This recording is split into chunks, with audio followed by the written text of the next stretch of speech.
Thank you very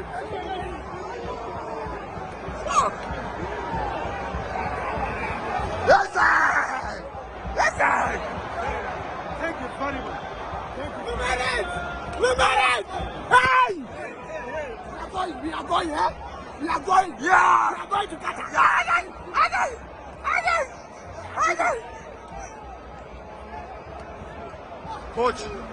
Coach, congratulations.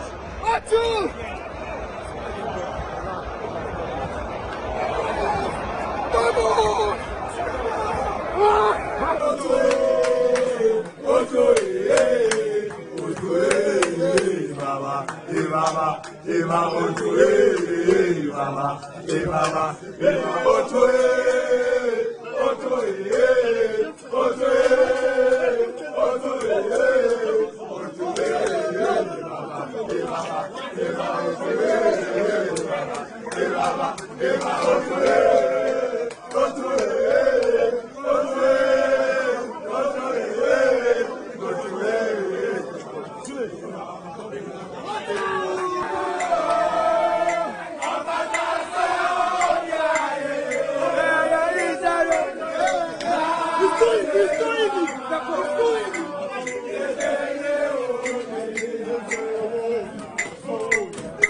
Thank you guys.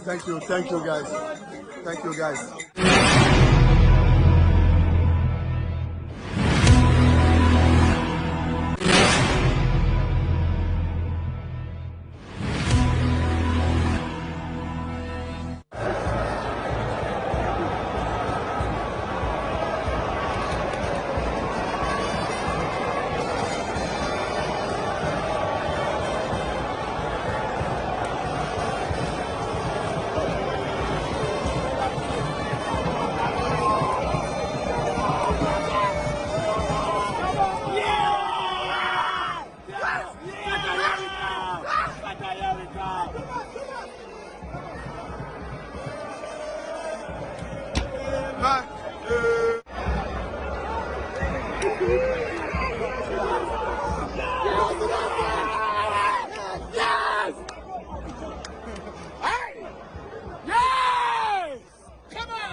Yes, sir!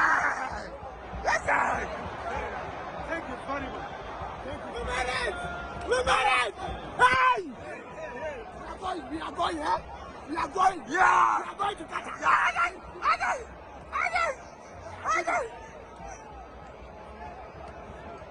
Coach, congratulations. I told you.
Well, I'm not too much into football, but the Black Stars are my #1 football team. And so anytime the Black Stars are playing, I'm anxious to see them win, come out victorious. Sometimes it's a bit nerve-wracking to watch, especially when the goals are not coming. And so the last time I spoke with them, I asked them whether I should eat before I watch the match or eat after I watch the match, and they say I can eat after I watch the match because they're going to score, and they perform brilliantly. Well, I'm not too much into football, but the Black Stars are my #1 football team, and so anytime the Black Stars are playing, I'm anxious to see them come out victorious. Sometimes it's a bit nerve-wracking to watch, especially when the goals are not coming. And so the last time I spoke with them, I asked them whether I should eat before I watch the match or eat after I watch the match. And they say I can eat after I watch the match because they're going to score. And they perform brilliantly.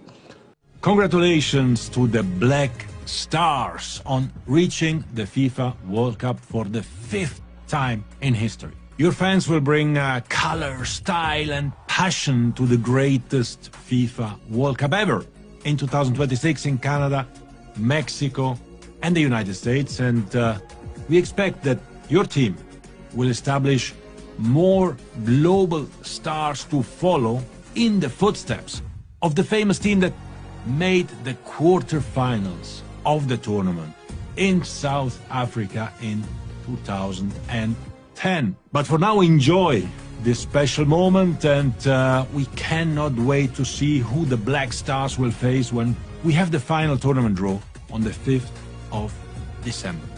See you all very soon. Well done. Congratulations. Bye.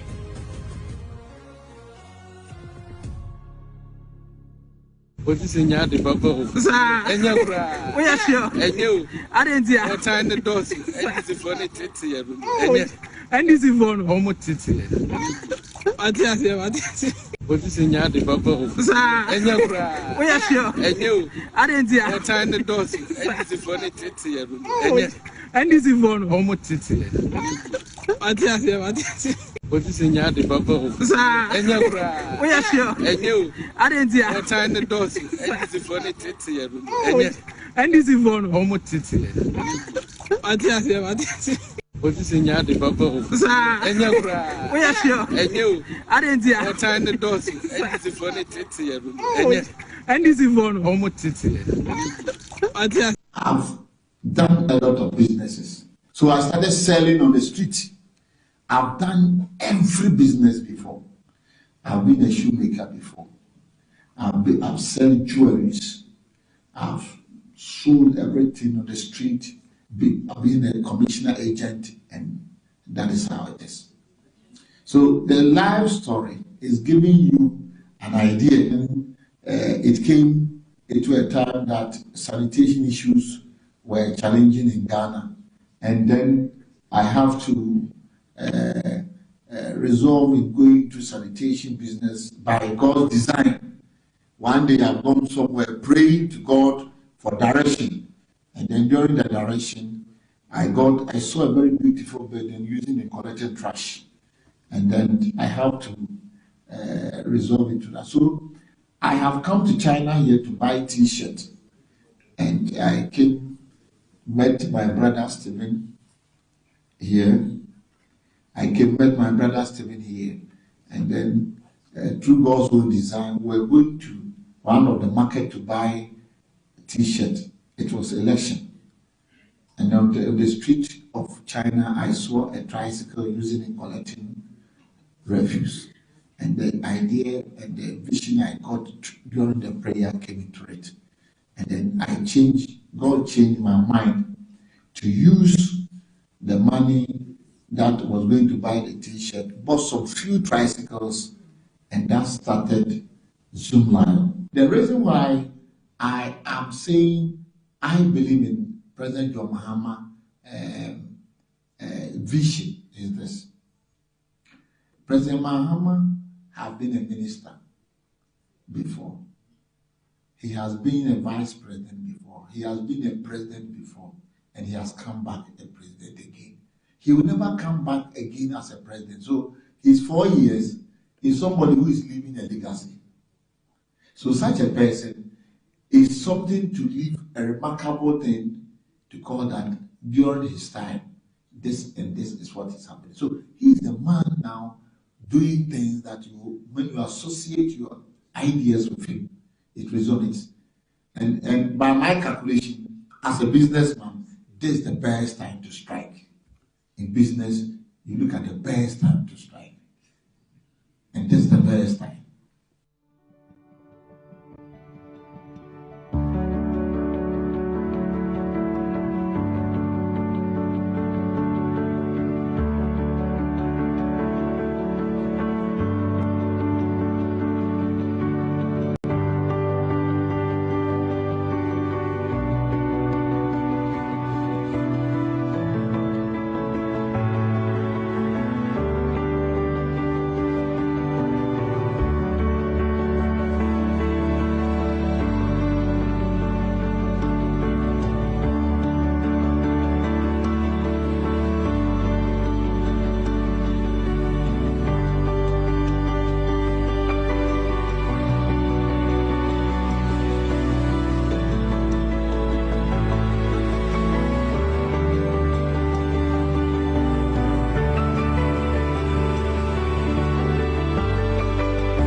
I've been reluctant to implement a state of emergency in the Galamsey fight because we've not exhausted the powers we even have without a state of emergency.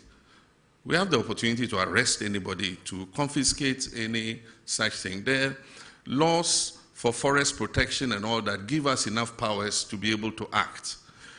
Implementing a state of emergency might sound nice, but it should be the last extreme, the last resort. So for now, let's exercise all the powers we have. And if it becomes necessary for a state of emergency, then we'll look at it. It means we have to go to Parliament.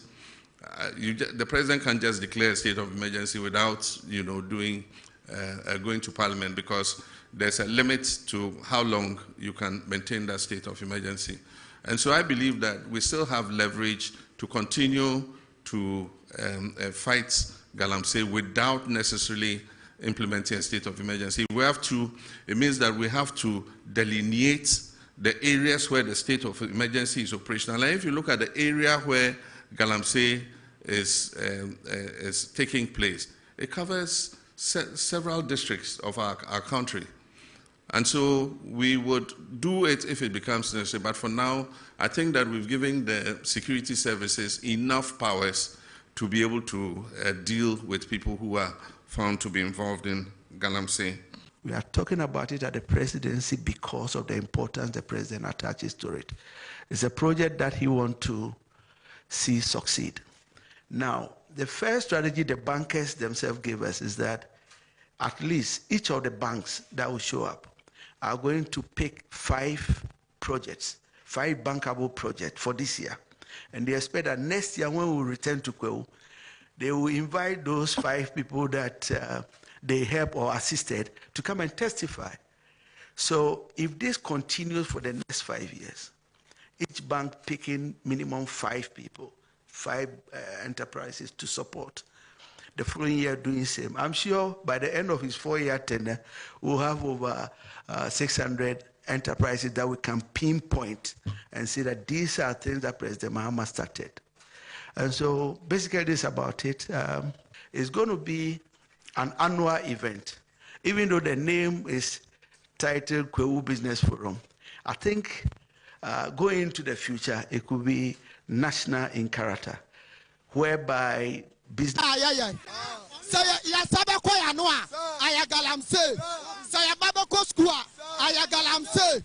From Ansuan Mutu, Ayakwanta, Abay Dumabian Yanmaya, every Tabapumna, Galamsen and Anamaya, Nomukom Kratin Abasuya so.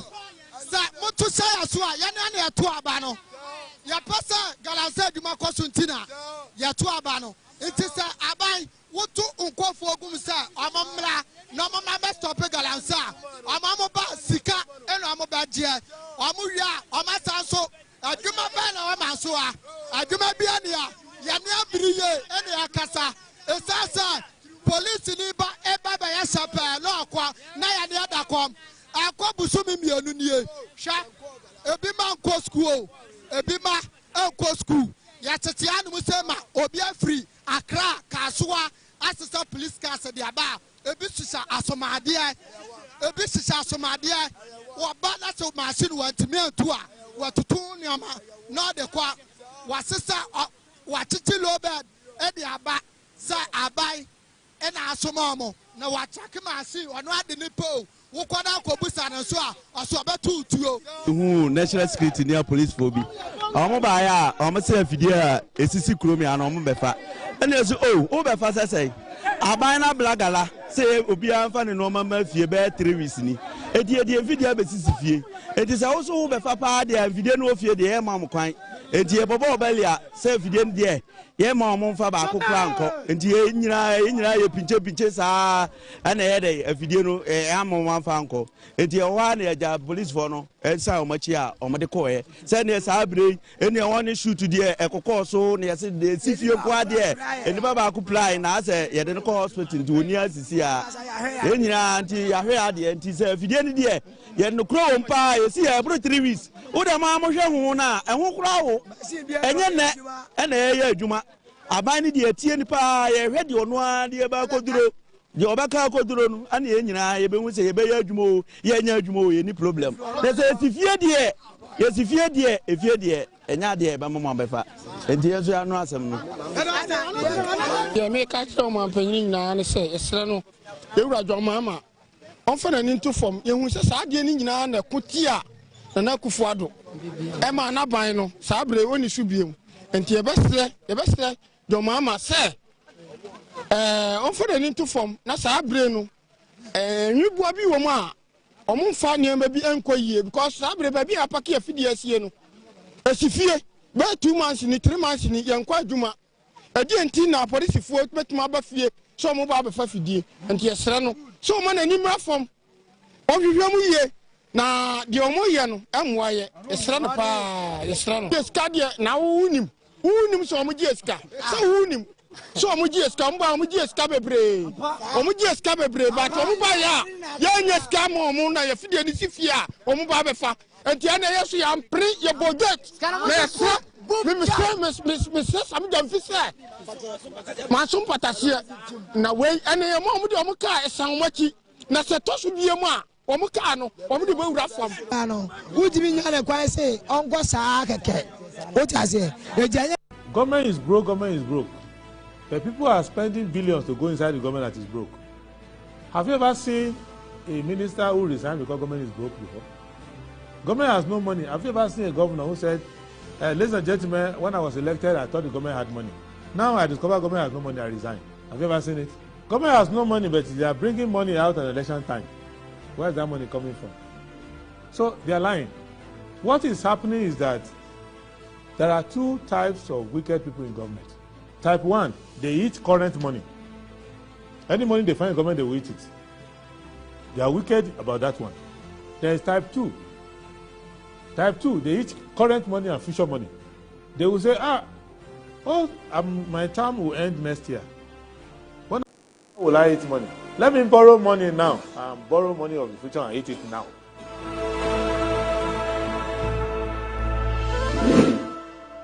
Government is broke, government is broke.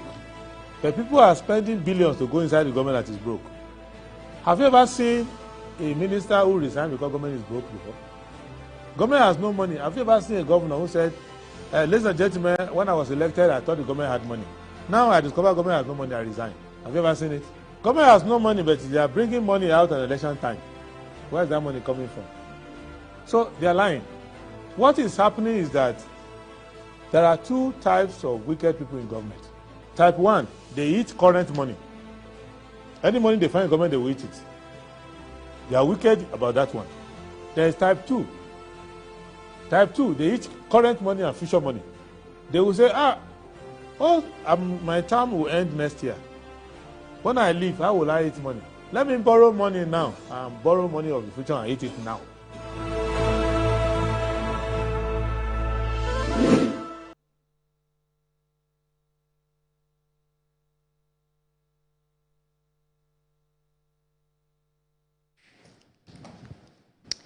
All right, a very good morning to you and you're welcome to the program. It's Good Morning Ghana and it is the 13th of October 2025. Welcome to the program. By the directive principles of state policy, we join the opportunity to discuss the country, Ghana.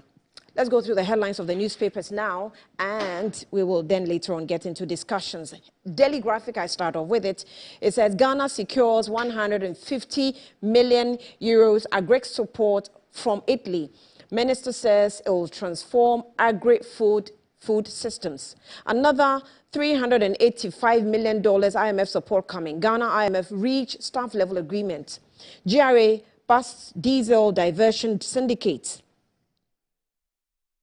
Okay, we also have 15 perish in Volta Lake disaster. 15 perish in Volta Lake disaster. I hope it's not connected to the video I saw. You know, I saw a video of, a boat carrying quite a number of people attending funerals because they were, clouded in funeral attire. I hope it's not the same boat because my mind was not, sitting properly with what I saw. The Herald newspaper says excessive spending and cash shortages killing parliament. Ghanaian peacekeepers in Sudan, Lebanon to return home as UN reduces forces. Moody's boosts Ghana's rating, signals stable economic outlook. Fourth Estate mislead public on lottery industry with falsehood and poor research. Razak Opoku is the writer. The Inside newspaper, water crisis looms. TUC warns over impact of Galamsey. Private Security Guard Association meets sector minister and cries over meager salary, long working hours, others. Poll indicates over 60% of Jews in US believe Israel has committed war crimes in Gaza. Traditional ruler accuses NDC member of seizing mining concession. Traditional ruler accuses NDC member of seizing mining concession. Israel trying to drag us into yet another war, Iran warns. Daily Guide. Akosua Sewa divorced Daddy Lumba traditionally. Fosu family. Daily Guide. Akosua Sewa divorced Daddy Lumba traditionally. Fosu family. And divorced is in quotes. Two caged over robbery murder. Baumia sure of victory. Sewa may here among 824 new lawyers. Congratulations, Sewa. Dr. Opoku explains KGL NLA deal. Ghanaian Times, Ghana secure 154 million euros from Italy to transform agri-food systems. Minister, IMF program successful in fourth review, set to receive $2.825 billion.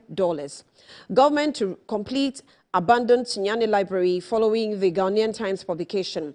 NPP holds balloting for 5 presidential aspirants ahead of 2026 primaries. Police bust human trafficking. Cyber fraud ring in Ashaiman, 7 Nigerians rescued. The Inquisitor. Dealing with dirty deals, GRA foils illegal fuel diversion. NPA boss wants speedy implementation of 24-hour economy in petroleum downstream. Dr. Kojo Poku writes, how KGL become important to NLA. Land cartel allegedly defies courts. The top right corner says, my son is not into illegal mining. Ebuakwa South NDC chairman.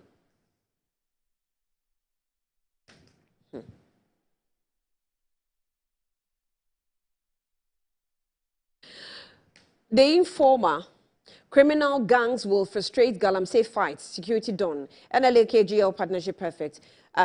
Vice presidential ambition. Natwashi Beck's former MMDCs. NDC man blames oral prosecution delays on due process. Government warned of dire consequences over non-payment of teacher health workers. The Ghanaian publisher, US deportee deal, minority demands probe. No deal with illegal miners, gold board. NLA, KGL deal, how driver became indispensable. Dr. Poku writes, lawyer demands status of Kolendi petition. The top right corner, police land guards defy courts at Regimanuel. The New Crusading Guide, a letter from Gabi Ochredako to Kwame Anyimedu Enchi on interchanges, community roads and Ashanti MPs. Greater Accra falls for Brian Achampo. Unstoppable momentum builds up. Police land guards defy court ruling to invade Emmanuel Gray lands despite fresh high court's judgments upholding developers' ownership rights. NPA launches full-scale investigation into 2.3 million Ghana cedis fuel diversion scandal. Chief of Staff Honorable Julius Zebra Grace Jamenefa Grand Durbar in Georgia. Or Diamenefa. Okay. Grand Durbar in Georgia. Upon Nkrumah to speak on Africa's trade future in Washington. At the top right corner, attention in Krabua Kota as residents demand investigation into police shooting. The Business and Financial Times. Government IMF reached staff level agreement. Level deal on 5th ECF review. Agriculture, IFS to engage rice stakeholders on transforming sector.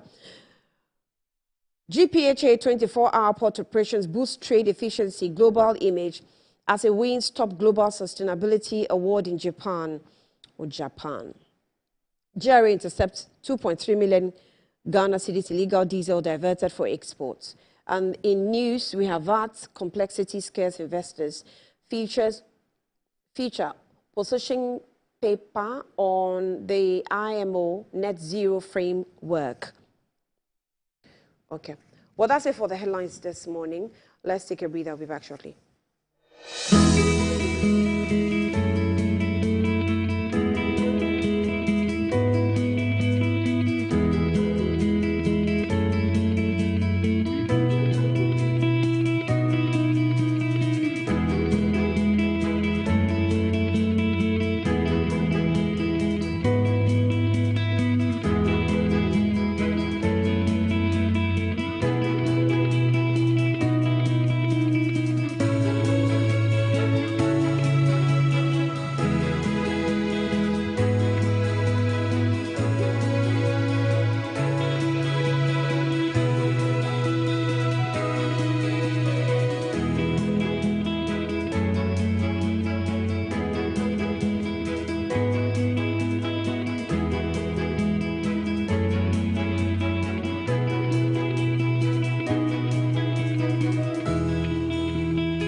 Sometimes the unexpected happens and the hero falls down in his own story. But he needs not stay down for long.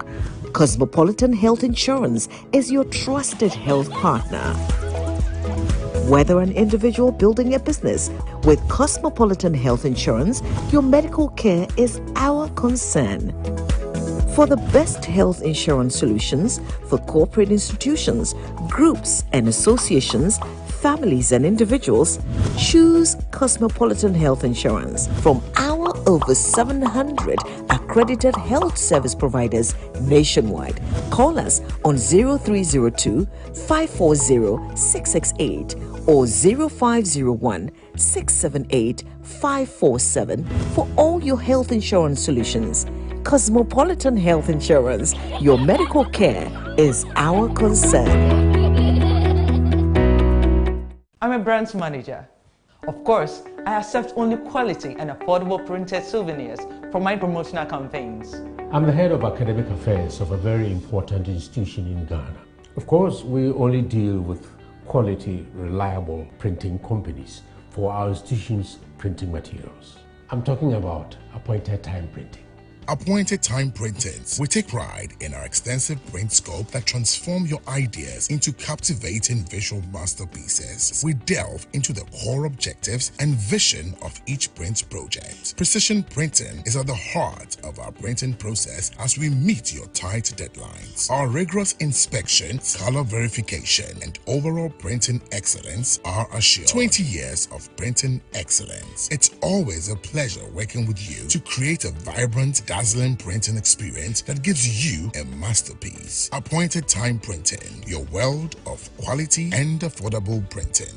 Brush, brush, brush, brush, brush, brush, brush, brush your teeth. Brush, brush, brush, 2 times a day. Brush with Kel-Kit. Hello, my friends. My name is Kel-Kit Toothpaste. Wow. I was made to be gentle on your gum, but protected.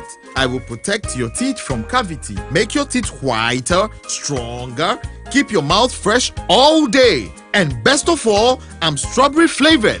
So put on a smile and try me. That's amazing. Just try me. That's my job. If you say so, jump on my brush. Makes your teeth stronger, chicky chicky whiter, chicky chicky stronger. Yay! You did it! I'm glad you like your new toothpaste. Don't forget to brush both day and night. Kel-Kit, happy smile.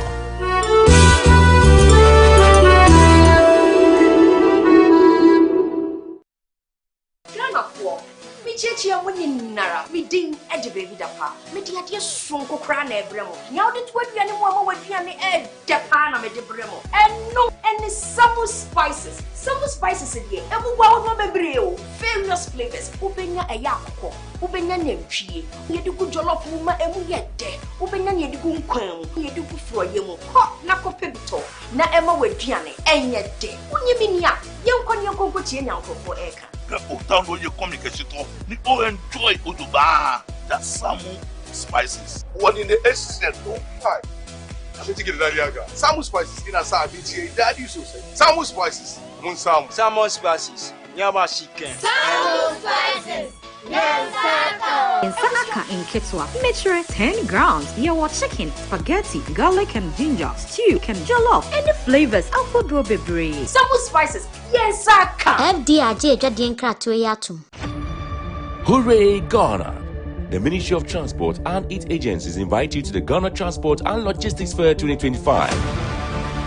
It's the first of its kind in Ghana. From 22nd to 24th October 2025, the World Trade Center Accra comes alive with cars, ship, train, logistics and plane dealers all in one place. Are you a modern car dealer? Do you sell electric vehicles? Then this fair is your platform to shine. Students and the general public will experience free electric car test drives, thrilling maritime showcases and even free helicopter rides. All 15 agencies under the Ministry of Transport, plus global car dealers, airlines, logistic giants and investors will be there with His Excellency John Dramani Mahama as our guest of honor.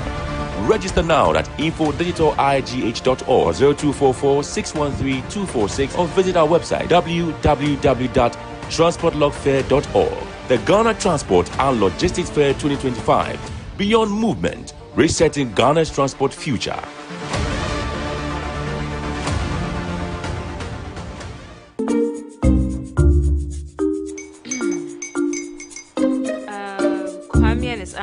almost here. Wait a minute. This one too, your friend Kwame. Wait, Kwame. As in the same Kwame again? Yes, Mommy. The second coming. Into all this tension just to reintroduce that broke boy from Kaswa. Why would you deceive the family like this again? Now I understand the whole delay. Troll from Kaswa dear. Why wouldn't he be late? Or be late? Of course.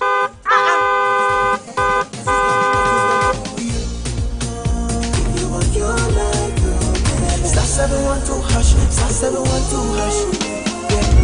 You go be the luckiest. Go people to just be luckiest. From not the cause she be luckiest. Yeah, you go be luckiest. No matter why you're luckiest. Everybody go be that luckiest. That's Kwame! Send your goddamn for boom. If you're poor, so would the coming of the Son of Man be. Hey! Is that his car? Dial star 712 hash. Choose your ticket. Enter your lucky number. Follow the prompt and let destiny handle the rest. This promotion is regulated by the NLA on the Caritas platform.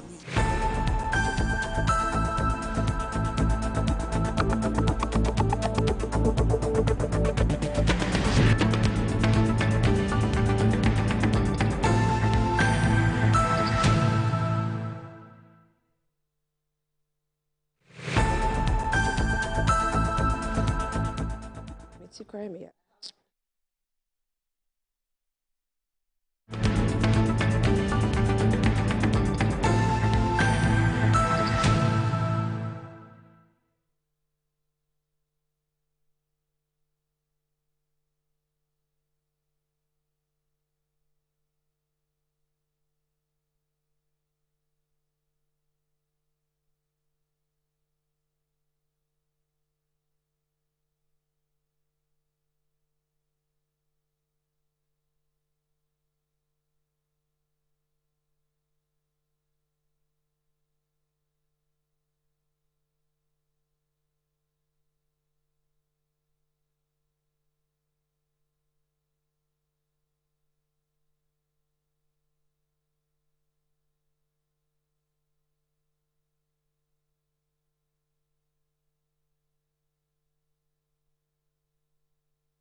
All right, welcome back to the program. It's Good Morning Ghana, and my guests are already seated. Let me welcome them into the studio. Lara Tomosasaka is a member of the NPP communications team. And Lara, let me ask you, are you on the Dr. Bawumia campaign team? On the Dr. Bawumia campaign team. I'm for Dr. Bawumia. But you are not necessarily on the campaign team? I mean, it doesn't really matter whether I'm in or not. I'm for him. No, the question is, are you specifically on his team? Okay, that's what I want to know. All right. So Bichizana is also a squire, and she is also a member of the NDC, a staffer, presidential staffer, for that matter. Bichis, you're welcome. Thank you. And good morning to you. Good morning, Annie. You guys, gave us a show over the weekend with the lawyers, new lawyers that have come into the system. Yeah. We'll talk about that later. But it wasn't a show. It was just a call to the bar. Well, it's just a term. it's just a term we use in this country. So pardon me for that word. Anyway, we'll start this way. My bias is to the Black Stars. Let's start with it. So. They give us something to laugh about. Over the weekend, head coach of the Black Stars, Otto Addo, has etched his name into the Ghana football history after guiding the national team to the second consecutive FIFA World Cup qualification. And also, Ghana sealed their place in the 2026 World Cup with a hard-fought 1-0 victory over the Comoros in the final group.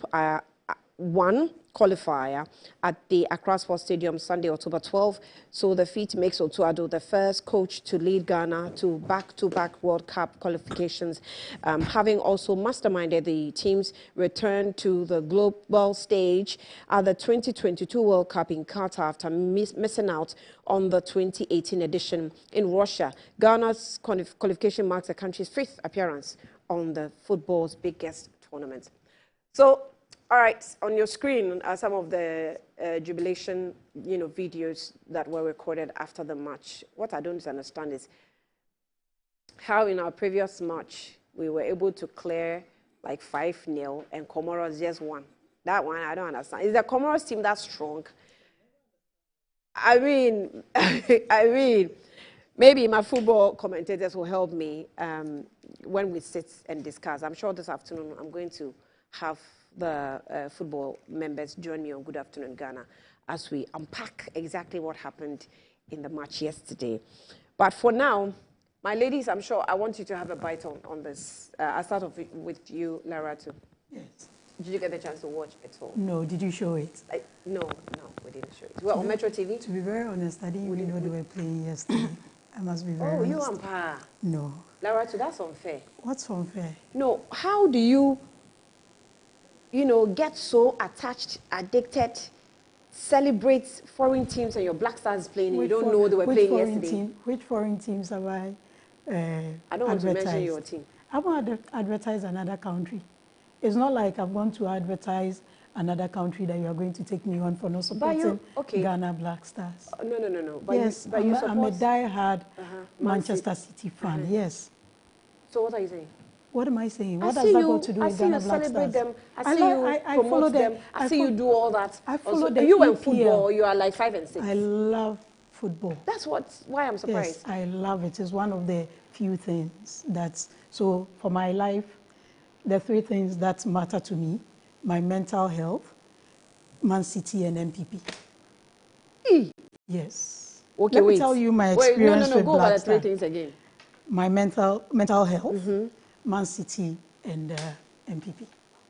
That's all? Yeah. Mental health, Man City, MPP. I'm trying to analyze it. There's no Ghana anywhere. No, I mean, let's write it down. MPP is a political mental party. Health. Yeah. My mental health. Mental health. That is everything. My children. Man City. Everything. I am so against this. Man City. So against Man City. And MPP. NPP. Yeah. Nothing national here. What is national? MPP is not a national party. What are you talking about? Party in Ghana? It's a political party. It can change any time. Do you have a hobby? Do you have a hobby? I don't even know if I have a hobby. You are an interesting Honestly, character. I don't know if I have a hobby. But my hobby is football, and I like EPL because I've followed Ghana football. I've followed the Ghana Premier League, but at a point, there was nothing interesting. I used to be a big supporter of Ashanti Goldfields, now Ash Gold. I don't even know if they are still in the league. No, I love football. No I cannot tell you if they I are. found some solace in Manchester City. So I'm a die-hard fan of. I'm a registered member of Manchester City. I'm a citizen. Okay. Yeah. But for Black Stars, we won by 1-0. Black Stars, we won by 1-0. Oh, okay, that's nice. And Congratulations. we have that. In fact, that's not what qualified us. The previous match actually. I'm told the previous match. So let me tell you what happened. Is the inconsistency? It's Ghana Black Stars, and one of my mentors, late Lepora.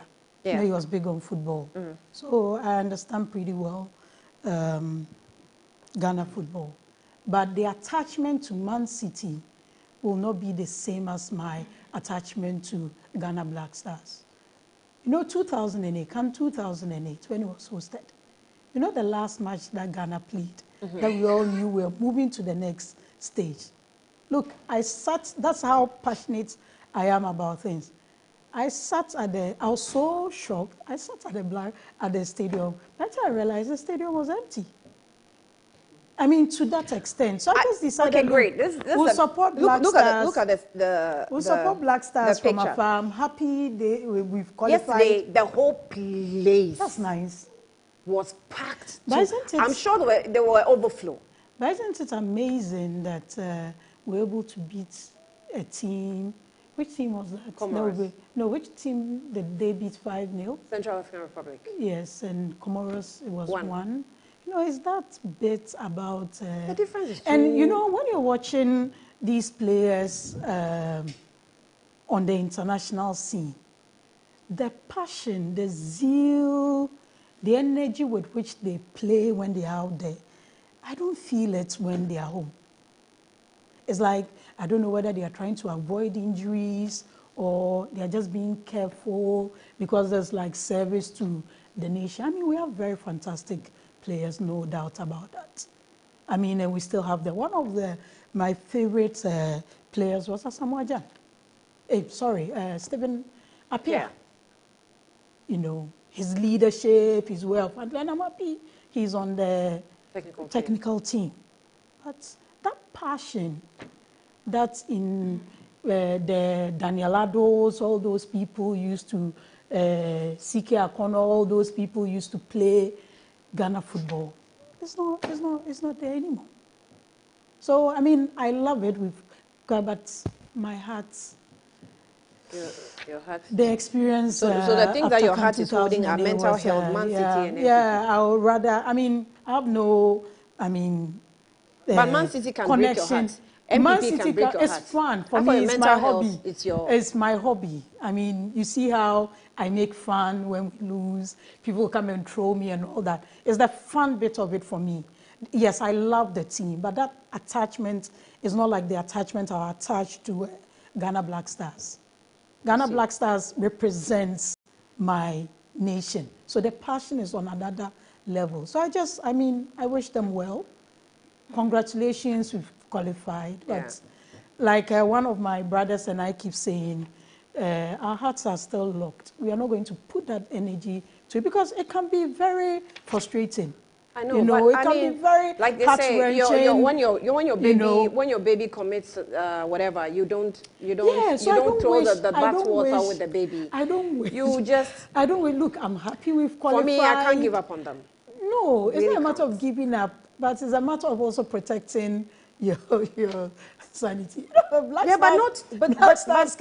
still being in the situation where you support them doesn't necessarily mean I've actually thrown my mental health to the dogs. I'm really still guarding myself. We all deal with but things. I still we all want them deal to feel with things differently. So now when I'm watching a Black Stars match, I'm watching for the fun of it. There's no, you know, there's no. They say, yeah, fine, yeah, because okay. Charlie, keep it open. That's not good. Keep it open. Then you are gone far.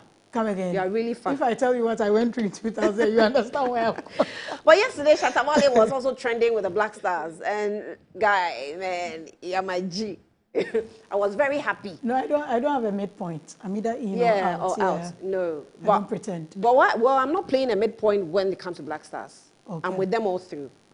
I mean, really. Have you cried for Black Stars before? Of course. Oh, okay.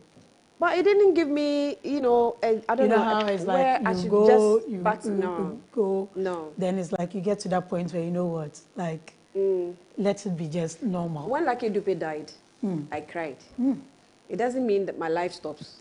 Oh, definitely. I mean, sometimes you see people who have died, you don't even know them. But it's that humanity in you that makes you express so how can I have that humanity emotion. for some people and then lose it for my own Black Stars? It's not possible. I was trying to get to a point. You have agreed with me. It's like you are mixing two things. I'm not. Right. It's like the attachment I will have for maybe my children as against another person. That attachment is on a different level. The attachment you may feel, that humanity will be in you. You feel for another person. But it won't be like. No, you see, there's a difference. That's the reason why there's a word. I wish the Black Stars well. There's a reason why there's a carry word. the There's a flag word of called. Ghana, there's a word called patriotism. Yes. Patriotism goes beyond just attachment or human attachment. I watched a video of I don't know, someone trying to help a needy far away in Nigeria. When I watched the video, I was tearing. It was so beautiful. But It is not patriotism. Annie, I'm not supporting any Patriotism other goes country. beyond the care. I'm not It's like supporting you any. are dying with it. It will never get to a point where I'm going to support another country against So Ghana. don't waste your support. Never. Who am I supporting? I'm not supporting Man City. but Man City is not a national team. Why are you supporting them? It's just like any of the other Premier League teams in this country. It's like Kotoko and all that, but different leagues. My team There's the is- Serie my A, team there's the is Man Bundesliga and all United. that. Make sure you don't I like attack the me. EPL. My team is Man United. I cannot love Man United over the Black Stars. Stop But I haven't said I love Man City over. Okay, I love football, right? But I think that for my own sanity, I should just keep my emotions out of the games of. But I wish Black Stars. I mean, we all get happy when let's engage they win. We the tomboys. But are I talking. I just hope that. Let's engage the girl amongst us. Does she even know what football is? Does she know what football is? Girl, has she seen a football before? Do you watch football? So I want to say a big congratulations to the Black Stars. I think yesterday I tweeted that football has a very beautiful way of bringing us together. When I was young, I wanted to be a sports journalist, so I know football very well. Good Contrary to what you think, Black Stars gave me a broken heart in the Ghana-Uruguay match. So I said, nah, I don't think I have the heart to be a sports journalist. So let me divest somewhere else. But, you know, over the years, I think Black Stars, after the Stephen Appiah, Asamoah Gyan, Agogo, Suleiman Tari kind of Black Stars, we've had a lot of challenges with the Black Stars, but we have to keep encouraging them. People were not happy that they didn't qualify for the AFCONs, but here we are, they've qualified for the World Cup. So I think that we should encourage them. And I think Loretta makes a point that sometimes you don't know, they play very well individually in their private teams, but then at the national level, you begin to ask what's wrong. I think it's a teamwork. So you may be very good independently. In another team, if you have a combination of other good people to help you. But when you come in, that team spirit is not there. You would not really be able to exhibit the good. But Black Stars would always be our pride. Black Star, I mean, I think in this country, Black Star is about the only thing that it doesn't matter whether you are MPP or NDC. We all wish. I mean, you should have seen the stadium yesterday. Yeah, and it's so beautiful. I actually wanted to go, but I wanted company. Of the Ghanaian I didn't have any company to go and watch the football. I didn't know. You know, I actually wanted to go and because watch. the disdain you look at us with when we are talking about football. I didn't want to interrupt. I wanted to give you your time. No, not now, not today. Which disdain? How come? You know, when we are talking about football, the way she looks at, I never knew she watched football. How do I look at you? Maybe I I'm don't know, busy. it's like doing total waste of time. Enjoy it today. Yeah, I'm enjoying it. That's the No, but only I was chance just, you get. this is not to cut you. I was just wondering why none of our national stations showed the match, especially when it was in Accra. I think you wonder for long. Oh, wow. You Okay. wonder for, I cannot, honestly, like I said, I'm going to have some lengthy discussion with the sports team, Kaninja, for example, today on Good Afternoon Ghana. We will unpack some of these, you know. Yes, because yesterday I saw people mocking GTV. They would have been the #1 station we're looking out for. So that if any of us wants to even stream, we're going to pick the feed from them. They weren't showing it, but they were somewhere in some corner in this, sorry, the stadium. At least they were in a corner in the stadium. Where were you, Metro No TV? disrespect. But, you know, people took a picture of what they were doing. Have you paid your TV license? I don't even know what. Yeah, so if you haven't paid... So I'm sorry if I haven't paid. Yes, I think the GTV admin should come after you because... No, at least they were in a corner somewhere. Where was I Metro don't know TV? what they were doing, whether they were doing Where were commentaries. you? You are also a media house. Where were you? Where was Metro Oh, no, TV? but if we're not showing... Because Metro is big on sports. Like she said, we're either in or out. The way the match is, you can't be in the middle. You can do maybe the analysis after the match or before the match because we're looking at maybe potentials of how we can make it to into the tournament. If you are not showing it and the match is ongoing, and I can have a choice to watch on DSTV. English you are speaking, in the long run, you didn't show it, just like... You're not in a corner like no, hold on. So the point I'm making is that what they were doing was almost like a quasi... Maybe the conversation we're having is going beyond the question I asked. You didn't show it. No. Yes, but it has nothing to... I mean, every morning, there's a whole... After Good Morning Ghana, there's a whole sports show. I think that goes till about 12 or so. Metro started with sports. I think the key things for Metro was sports and newspaper review show. That's what... Matter of fact, Metro works hand in hand with GTV. We have a collaboration. Oh, that's nice. So that's if there's a sports program like what we did yesterday, if GTV was showing, there was a high likelihood that we would have also, done the same. Okay. But I think there's a challenge which I cannot talk about here. We are just hoping that in the main World Cup, the media house... No, sometimes it's because they pick the feed. There is a feed that everybody takes it from. But I think it's something we need to look at. We are hoping that they will show it. But I want to say a big congratulations to the Black Stars. We are all proud of you. I think that what is important is that teamwork would supersede individual talent. And there is always that challenge when people are in a team and they want to exhibit individual skills. But when the team wins, we all take credit, including, Ghana, we have about 32 million coaches. Everybody, everybody tried to say that it should have been this, it should have been that. So congratulations. We hope, I've heard people say they are hoping they won't take Ghana to Mexico. The World Cup will be in the US, Canada, and Mexico. So people have been saying, we are hoping they won't take Ghana to Mexico.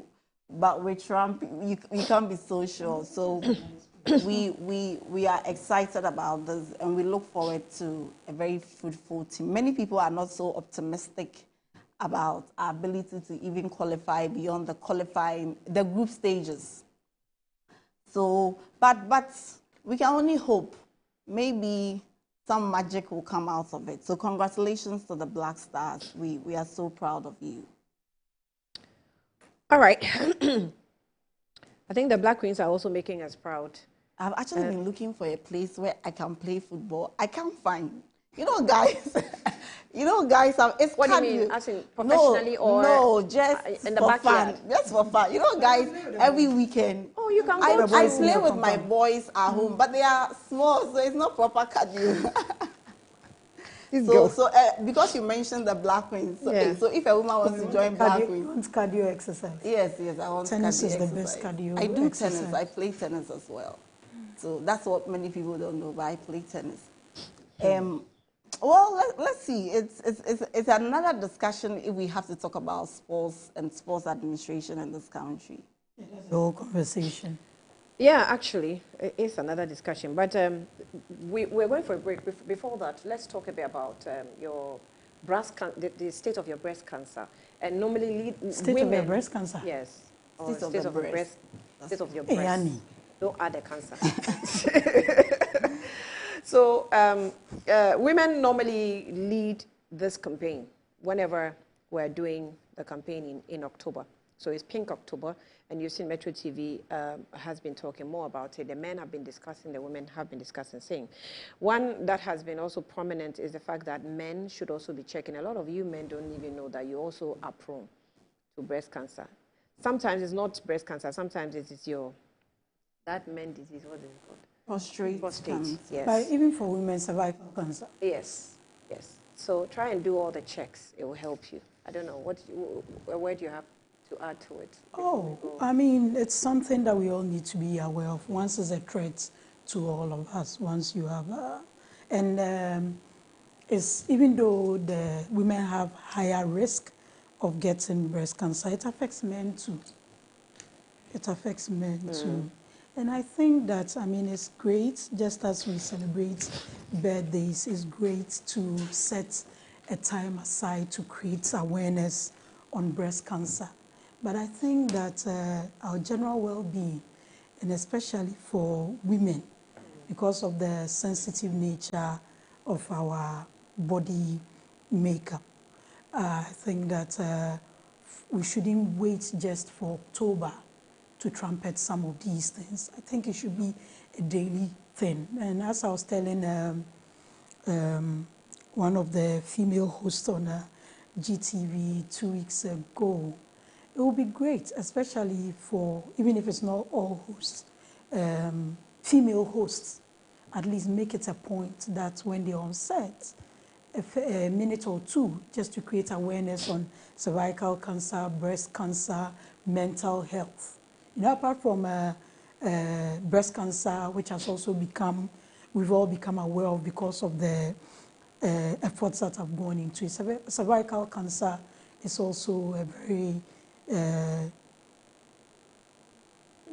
risky one, and mental health, especially for women. So if we can use, I mean, a minute or two on shows to highlight or give a tip on how to sustain your mental health, breast cancer, cervical cancer for men, prostate cancer, we will go a long way.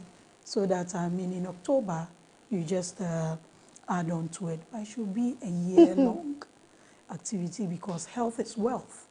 And we need to push more for prevention than curative interventions. So I think if you commit to it, I know you are not so big on issues of women, but I think you should commit to this. A minute or two before you open your show, you can give a tip. But I'm a woman. Yeah, but when you're talking about it, you forgot about cervical cancer, you're talking about prostate.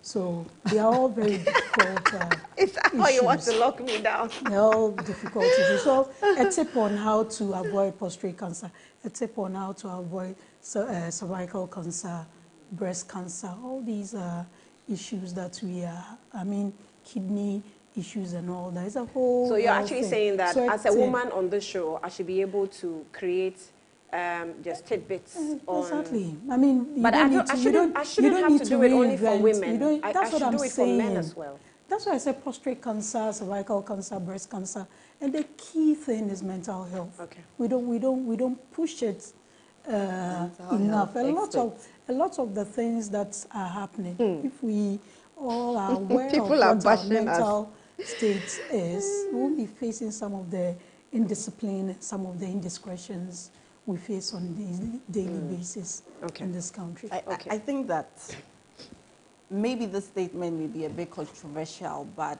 breast is one of the most prized assets of a woman.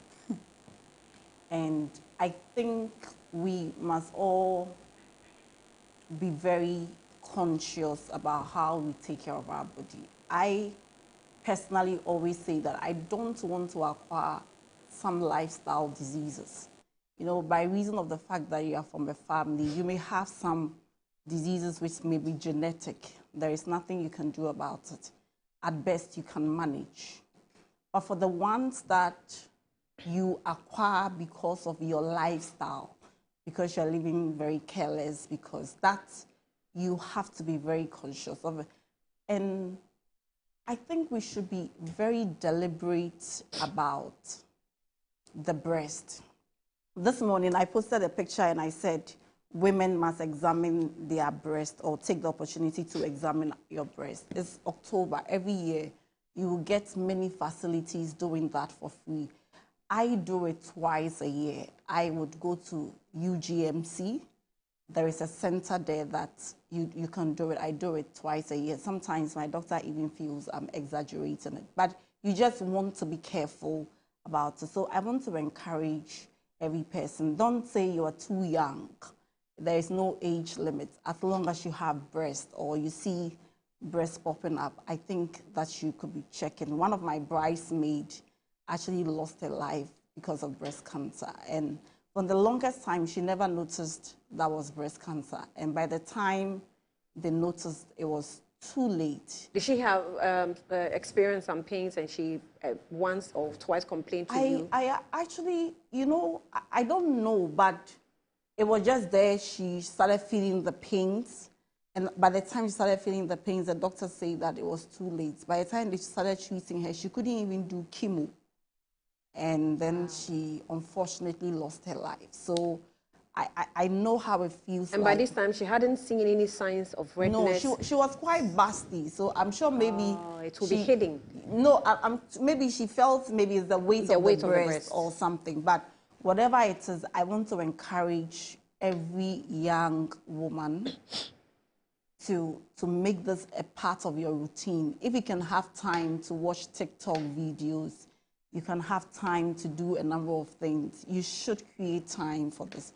You're better off checking and being told you are okay, there is nothing wrong with you, and when it's detected early, it can be treated. So if you happen to find yourself in that position, I'm hoping that interventions like Mahama Care would go a long way to help people who are going or are going through that. But the men have been asking me very interesting questions that when I say that examine your breast, should they be the ones examining your breast? I take a different view. I think that while men may do whatever they want to do with the breast, for the purposes of breast cancer, you need to visit a health facility so that a health or a certified health professional would examine this. So I think that the brotherhood will not be too happy with me. Why no, but if you're not, so assess it for you. No, so for instance, if you're not a medical doctor and you're not, there is a lump in the breast, or they teach already to do it. Okay, you so divide it into 4. Okay, so maybe the men should be very educated, because this my friend was also married.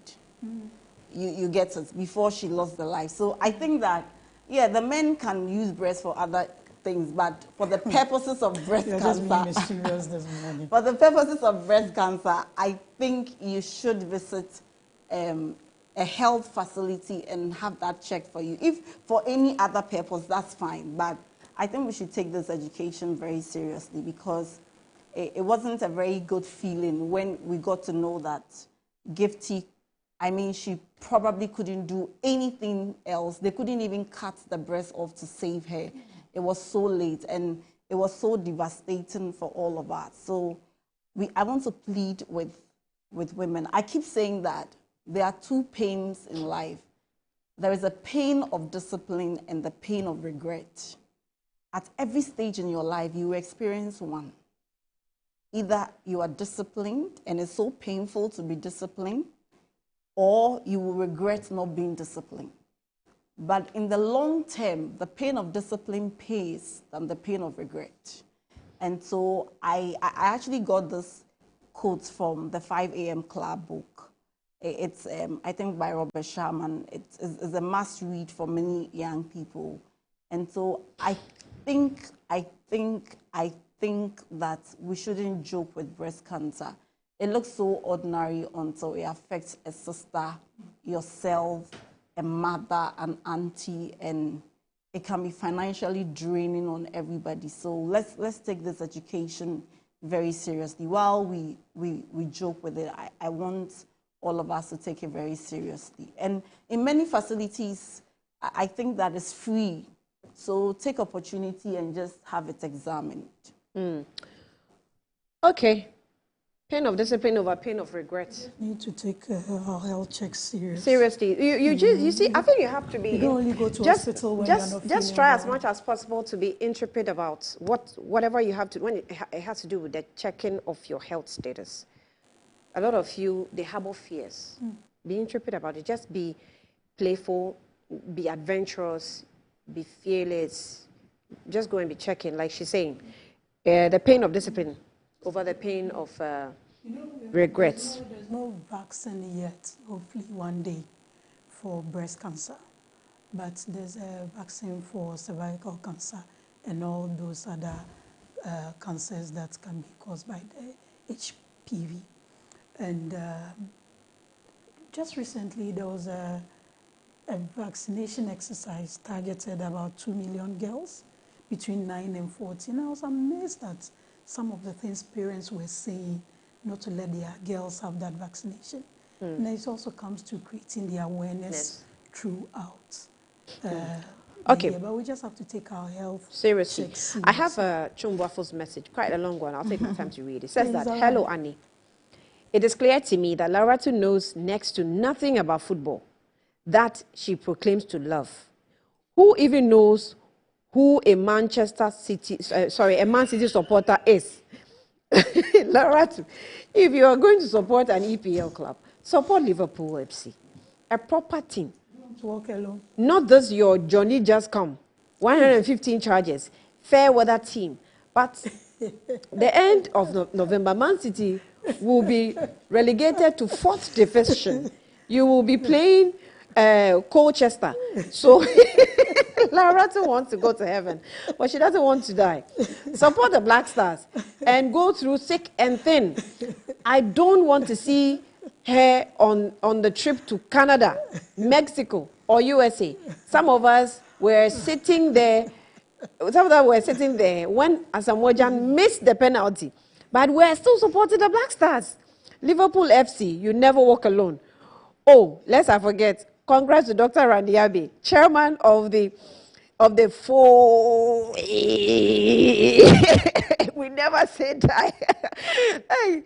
In fact, Chuba, we have to give me lunch. He loves football too much. For the way I've read your message. He loves football too much. We never said that. GTV can't show the matches because CAF and FIFA TV rights, because of CAF and FIFA TV rights. Because CAF and FIFA TV rights are sold to other TV channels. GTV actually do the camera work for the organization that own the TV rights. Can you imagine? Oh. Thank you for the insight. This is information that we really needed on the platform. Thank you so much, Kojo Chumbwafo. Are you back? Man City is not JJCO. We are 144 years old. Please, we are not JJCO. Johnny just come. Don't mind. We'll take a quick breather. When we come back, you don't want us to congratulate the new lawyers before you come back. So when we come back, we start. Because of the timing of the money generation, I've actually stolen their time already. Okay. See, my producers are even stealing more time. I wanted to do this after the break, but let's just do it. Right, let's just do it. So this is lawyer Latifa Teya Fuseni. She is the best student from the just ended bar graduation. Obviously, the man standing by him, you know him. He's Inusaf. What's his name? ABA Fuseni. ABA Fuseni. Sorry, ABA Fuseni. If you want all the best proverbs in Ghana, please look for this man. In the world. Hussein, yes. That's his daughter. So, intelligent man, intelligent daughter. Congratulations. Proverbs. I'm telling you. Because some of them I really haven't heard it anywhere, as if he creates it himself. All right, so our D's here. Yeah. I think when we come back, we'll talk more about it. So let's just take a quick breather. Be back shortly.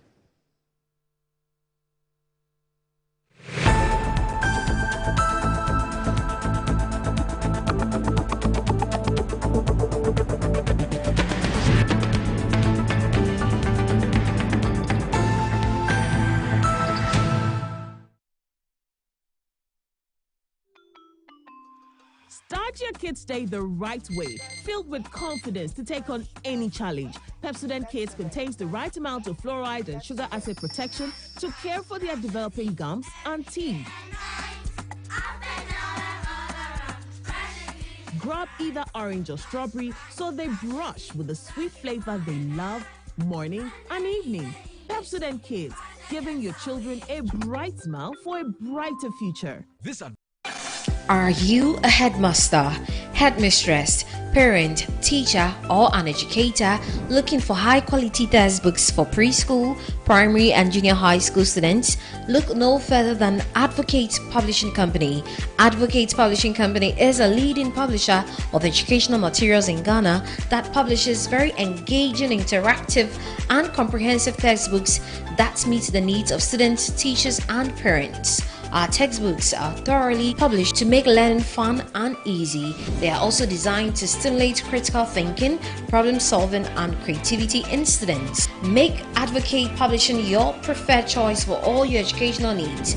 Explore our range of textbooks and educational resources. Visit us at the old GNTC yard near Kingsway, Accra.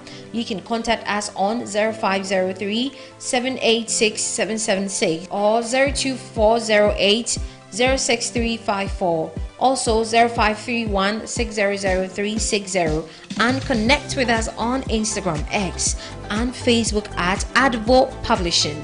Don't settle for less. Choose the best. Advocates Publishing Company, empowering young minds one textbook at a time. Thinking Publishing, think Advocate Publishing. Yes, next. Hey, Nadia Benson, me didn't tum. Mr. Friendly Calico, just call me cockroach. Now, Mr. Friendly once now. Hey, that's you. Improve car.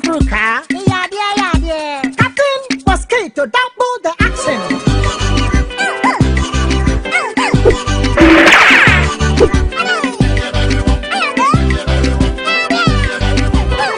Me did this sasso spray. Mr. Friendly sasso quell. Yeah, go to my sasso.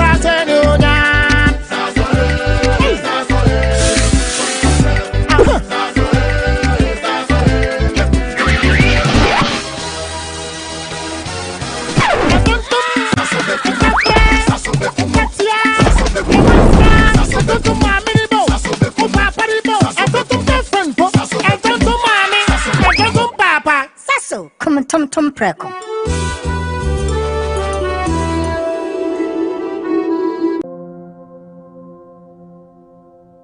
Ama, nansi mi general well-being enko ye kwao. Ama ma ye bohu se kontomra akija. Nansi me hu se me nyo basi makura. Ama me kunu ni me into kwankwa. Oh you right. Enye mo ko. Give us JC mixture and any capsules. Aye num boom. And what's some na more kana? A boy and ma and a memina. Ne ma ba ye obesima. Na bear must why ye bear messima. Ya, we be boy who I'm a neck giant and sour the shelly bottom. No, when you yan and into sessing you or you chop one.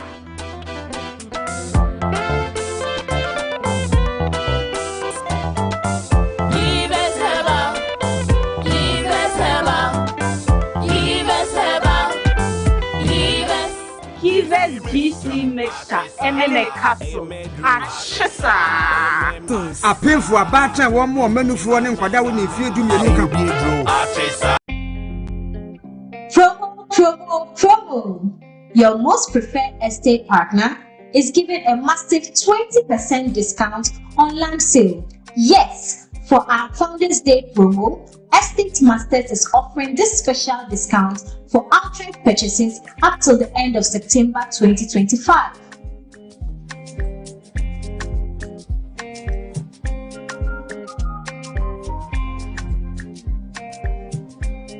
Purchase your tracks today. This cuts across all our available sites, and upon purchase, you get to enjoy a free indenture and free site plan. Our site visits are also free, so rush now and secure a plot of land while this offer lasts. Estate Masters, your most preferred estate partner.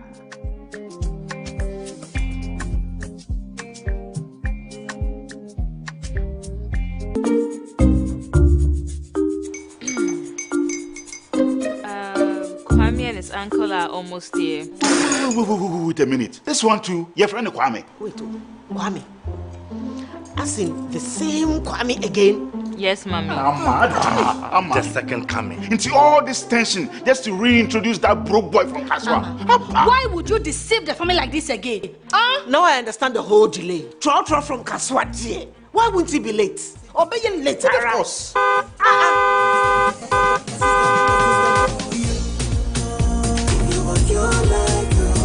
Star 712 hash, star 712 hash. You go be the luckiest. Go be from Georgia, be luckiest. From not the cause she be luckiest. Yeah, you go be luckiest. No matter why you're lucky, everybody go be the luckiest. God, Kwame! Send your God up boom. If you put it toye, so would the coming of the Son of Man be. Is that his car? Dial star 712 hash. Choose your ticket. Enter your lucky number. Follow the prompts and let destiny handle the rest. This promotion is regulated by the NLA on the Caritas platform.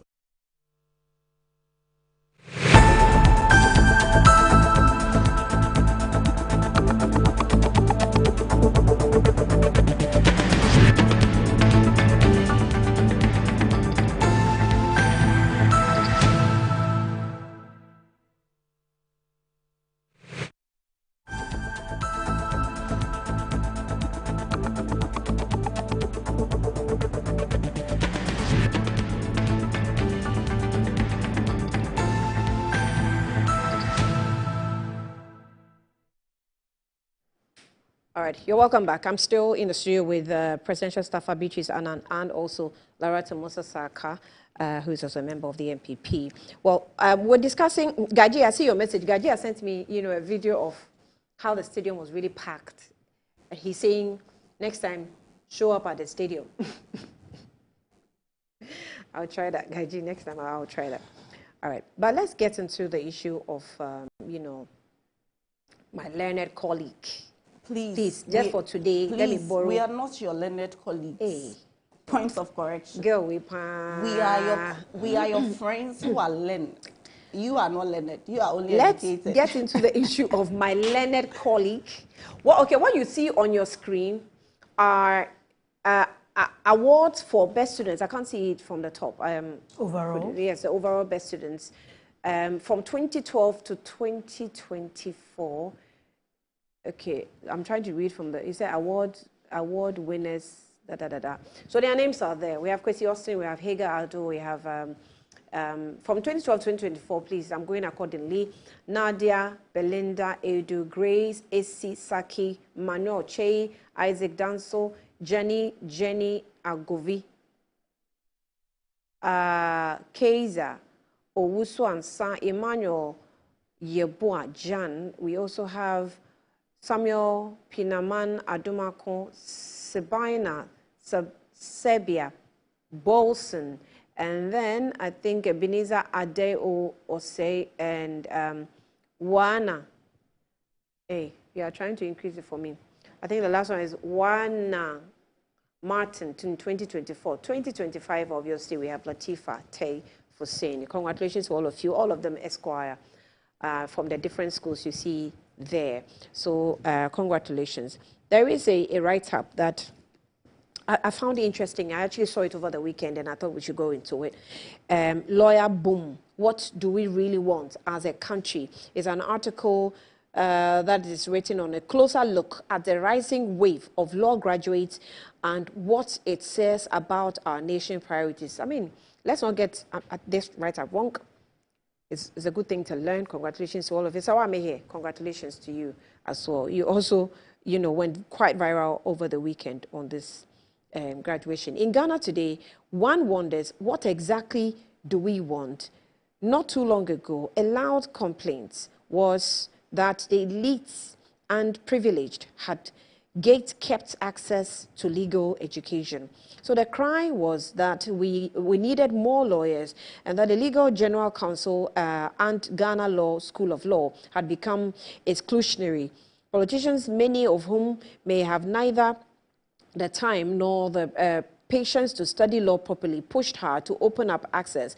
So their efforts have culminated in the current bill under the consideration by the Attorney General, which seeks to allow universities to run the professional law course, supposedly the increase access and produce more lawyers.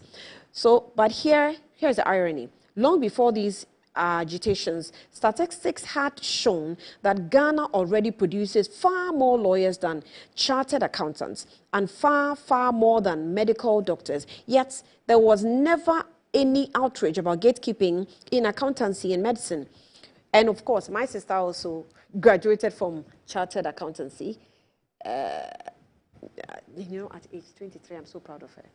I asked her to go and read. Yeah, you know her. I asked her to go and read, or she was crying. No, she shouldn't read. Hey, she was begging me. She said, no, I don't want. And I'm like, what do you want to read? And she just finished a University of Ghana with first class. And then I asked, proceeded to read accounting. She's done. She's graduated. She's passed everything as a chartered accountant. So she just now has to start. Like my shoulders are so high. You want to walk like this. So yet there was never any outrage about gatekeeping in accountancy or medicine. The political class, however, turned their arsenal on legal institutions, accusing them of restricting legal education. The data never supported this claim. This was the context in which the then Chief Justice, Her Ladyship Sophia Akufo, famously or infamously declared that she was not mass-produce lawyers. She would not mass-produce lawyers. Now, for this, she was verified, branded as wicked, arrogant, and greedy. The public tore her apart for defending professional standards. Fast forward to today, social media is now awash with ridicule about the flood of lawyers in Ghana. So take note of the phrase, flood of lawyers in Ghana. Okay. That's my colleague, one of my colleagues also on the screen. I actually did. Annie, please, you must stop saying that. You are not a lawyer, so that's not your colleague. The reason I said that that's your friend. The reason no, she's my colleague in class. Okay, then qualify that. If you don't know, let me finish it before. Why are you protecting this your profession so with your heart? It's too much. Oh, come on, come on. So.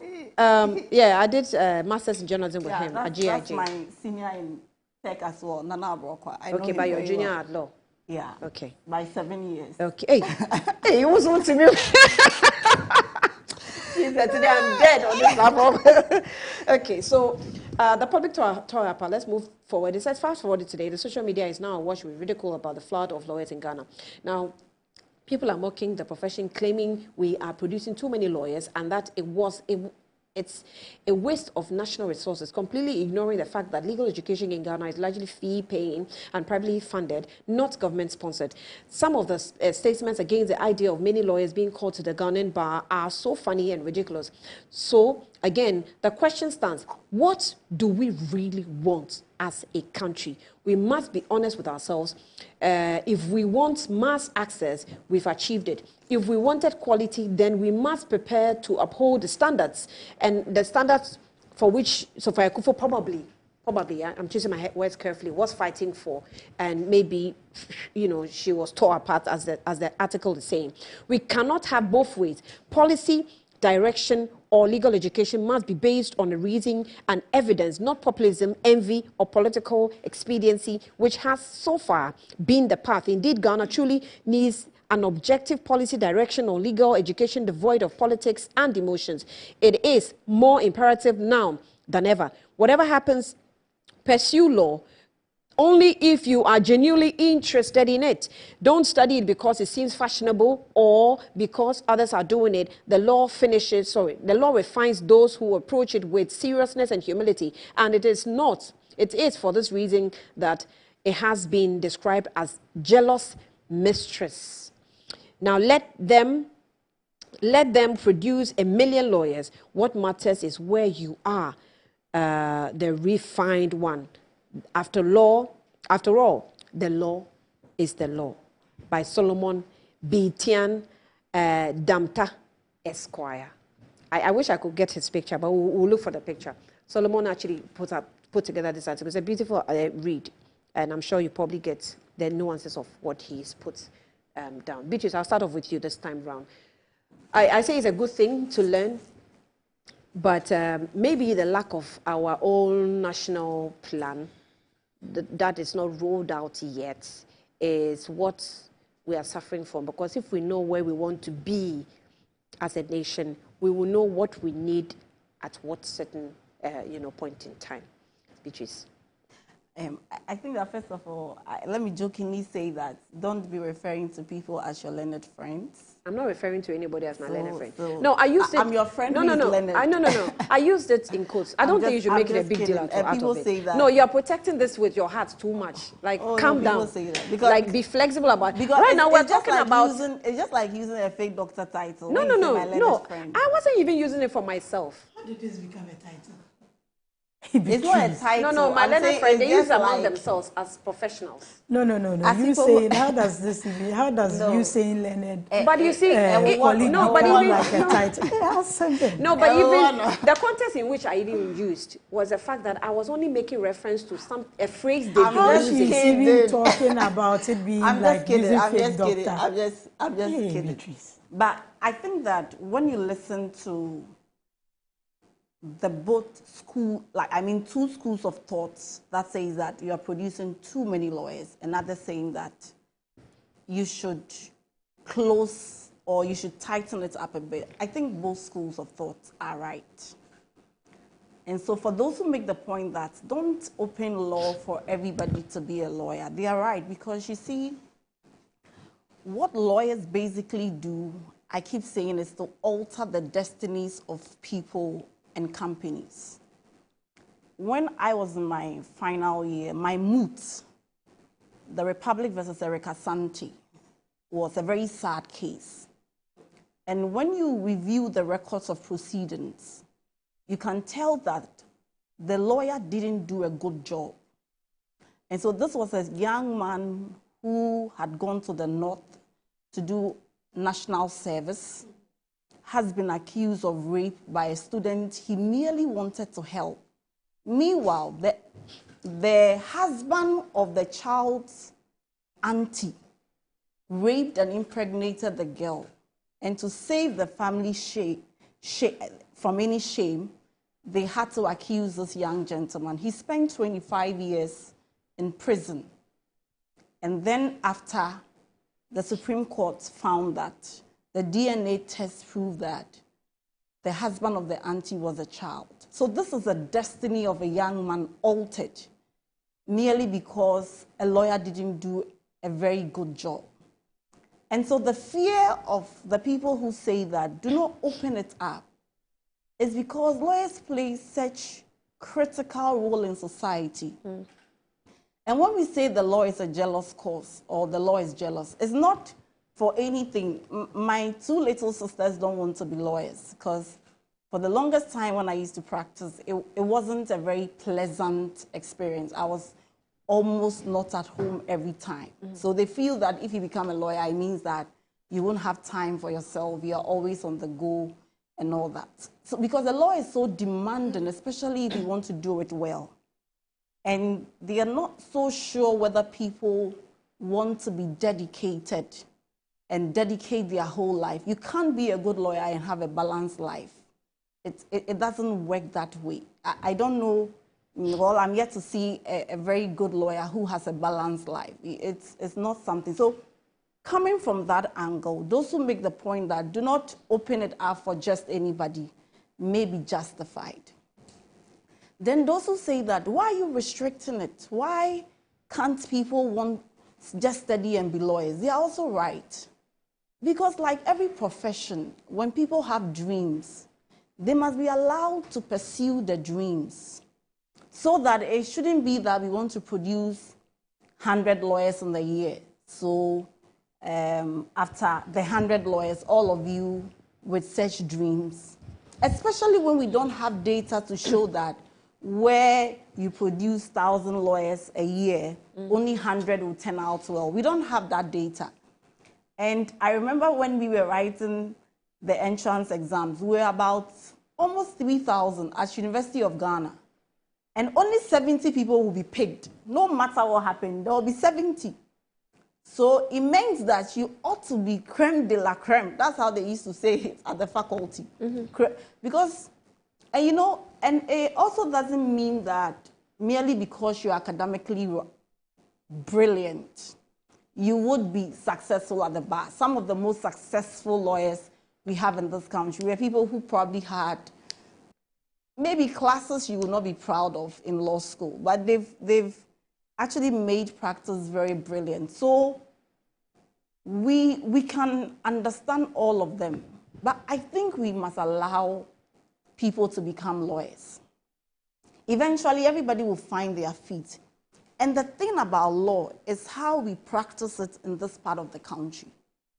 For us in this part of the country, it's either you are a state attorney or you work for the government, you are head of legal in a company, or you are like a private legal practitioner where you go to court and practice, courtroom practice. And then after, there aren't so many things you can do, because if you were a host and you were a lawyer, it would not affect your salary.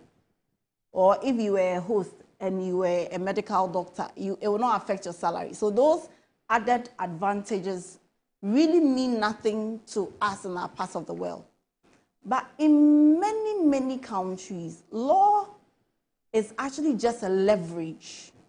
So you can be an accountant. When I was in school, I remember we had 2 medical doctors, and we used to laugh at them that, oh, is it because medicine was not going well, that's why you've come to law school? But that's not it. I think even if everybody will be a lawyer in the country, it should be fine.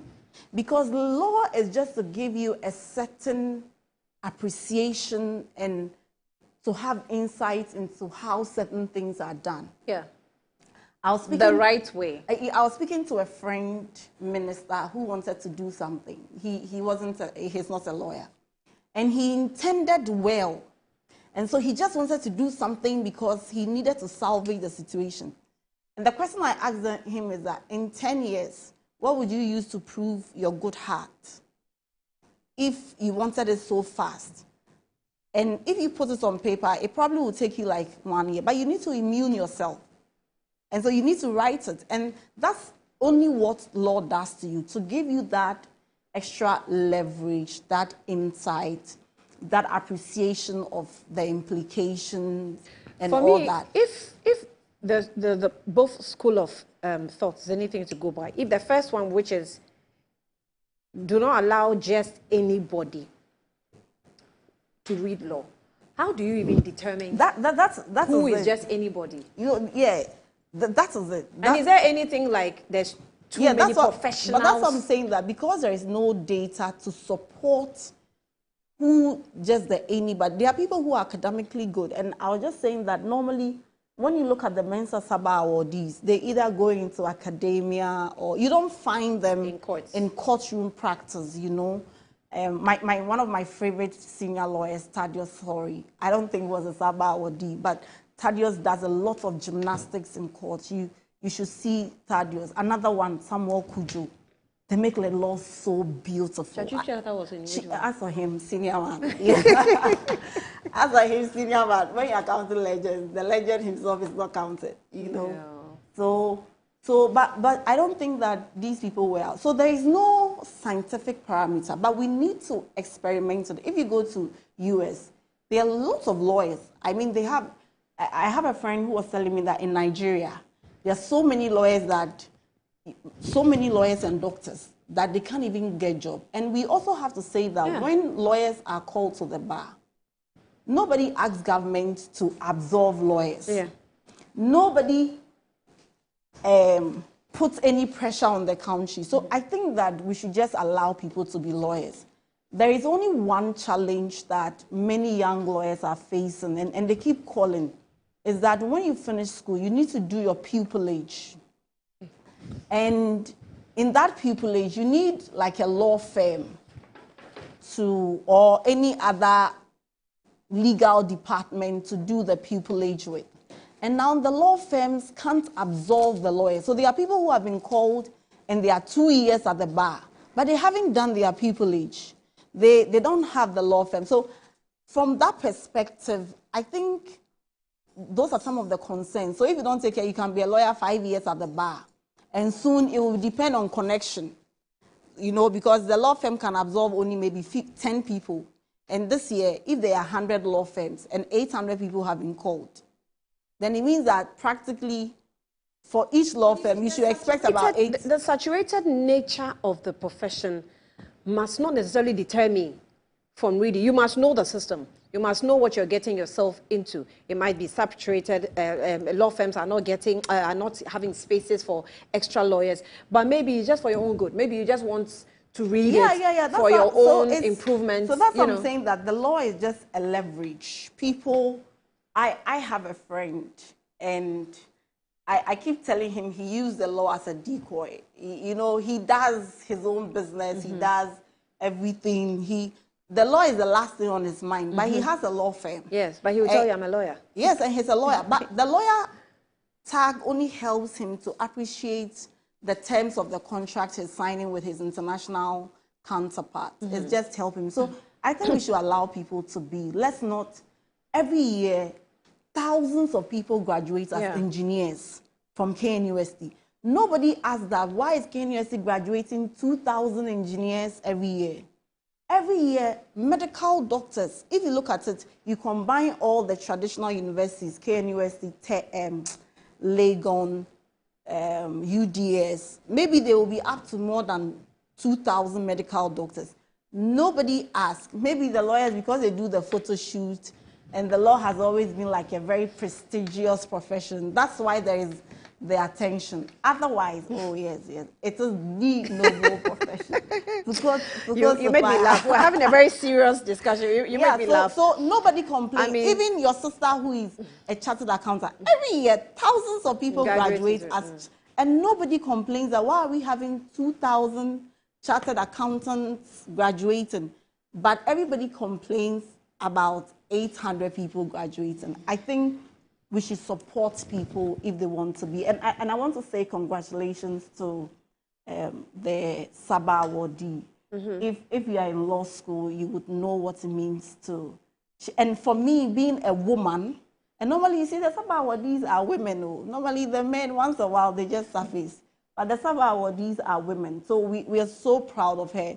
Oh, you mean Latifa? Yes, and I want to say that... Can we have Latifa's picture on the screen? Let's celebrate her. I want to encourage Latifa, if she's watching me, she shouldn't go into corporate practice. Why? I beg her, she should come and practice at the bar small. Why? I don't know, but there is something beautiful about practicing at the even bar. Before. You understand the rules of procedure. You are compelled to read recent decision. Your constitutional law is brought to life. Everything about what she studied in the classroom is brought to life. So normally the awardees will always want to go back to school and come back to the class. So I want to encourage her to practice. I will be referring some small clients to her after her pupillage. But we are so proud. And I saw a lot of women. But there are some of them you mentor, like say senior lawyers mentor once they come out, apart from just being in the... Yeah, well, normally when I had the privilege of being mentored by Dr. Bassett. I did. Bassett what? Aziz Wamba. Oh, okay. Yeah, he's one of our lawyers. Dr. Bassett will give you work and take the work at 2 a.m. Yeah. Even though he will not use it. And then Sanja Anita Morrison. We are so proud of all the lawyers. Please don't listen to the nuances. Just make sure that you are justifying your inclusion. Just make sure that. And now it's easier. Every time somebody is looking for a lawyer, every time, even when you tell them I'm not going to court, they will say, oh, can you recommend? It means that people still don't have direct access to lawyers. People still don't know how to access justice. It's not maybe in Accra, but if you go to the other regions. I used to leave Accra to go and do a case in Sefiri also. And sometimes you have to go the day before, sleep over, only to go and take adjournment. But assuming there are enough lawyers from Sefiri also, and I think Pedro is now from Sefiri also, so he should go back to Sefiri also and practice the law. He shouldn't sit in Accra. So that Pedro Fankasari, he was called to the bar yesterday, as on Friday, I think, as well. So he should go back to Sefiri also to practice. So we can have, many people can have access to justice. Because, and trust me, sometimes, merely because you go and meet a lawyer and you have insight into certain things, it saves you. So if we can all be lawyers, we should be allowed to all be lawyers. You know, maybe I should encourage you as part of my capacity building encouragement that if you want to go to law school, you can go. Laura too, if you want to because go. I'm reading or medical because school. because I'm reading ADR, I think I have. So it's nice. Yes, see, I mean, and ADR is just tiny bit of the law. So no, because ADR comes in with a very different approach. You see how you are even saying that ADR comes with a very different approach. I'm protecting my profession. Please do not describe. Do not describe my profession as a tiny bit. You see, ADR rather covers law. It's not how you people look at it. Do you want that? We in ADR, we can tell you that we rather cover you than you covering us. No, I keep saying that anybody will go for a lawyer and an ADR practitioner than to go for just somebody who has studied ADR, because you bring some perspective to them. You see, because in my class we have lawyers, senior lawyers, you know, who are also studying what I'm studying now, and I can tell you how refresher course. They I don't know if they are doing it as refresher courses, but they appreciate what the ADR is also presenting. Oh yeah, ADR is a new law. We've had, like, we're talking about the fact that two schools of thought. One says, don't open the free gates. Some says, allow them to study. However, we have done this production of lawyers in the system, but how far has it gone to settle a lot of the disputes that we have to settle in the courts? How far has it contributed? That's a discussion you can have. Exactly. But the point is that let people be lawyers, let people be doctors, let people be engineers, let people be, I think in very recent times, Laura too has been championing mental health. Let people be mental health practitioners, psychologists. We must have a society that does not place limitations on the dreams of people. There are people who pursue other profession at age 40. They realize that I think I've always loved this profession. Let them go back and pursue it. Yeah. But ultimately, let's not take the joy of young lawyers who are very optimistic. And trust me, the bar is prosperous. And so you should be looking for where the prosperity is. You know, that's what the seniors tell us. They say the bar is prosperous. But you have to look for it anyway. Yes, you have to apply 50% of street Okay. Let me take my second break before I allow Laura to come in. Oh, producers, can we?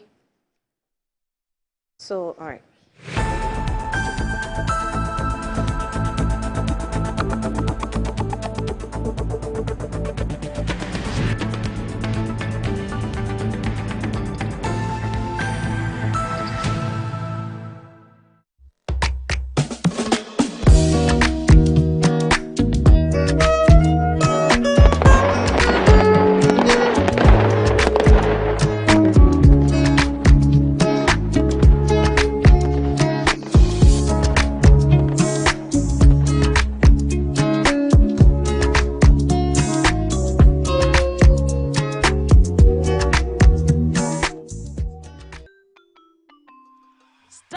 Stay the right way, filled with confidence to take on any challenge. Pepsodent Kids contains the right amount of fluoride and sugar acid protection to care for their developing gums and teeth. Grab either orange or strawberry so they brush with the sweet flavor they love morning and evening. Pepsodent Kids, giving your children a bright smile for a brighter future.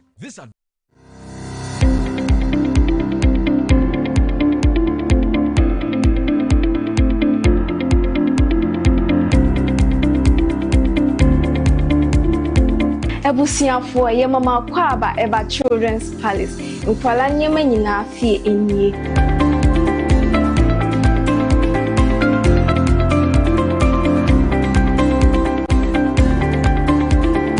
Yonkwala ntade mani mema nyina ntare nyina wase. Yonkwala shoes, yonkwala duane, yonkwala wipes, yonkwala diapers, yonkwala toys, baby cot. In fact, bibia opama o manyina obenye biwa ase.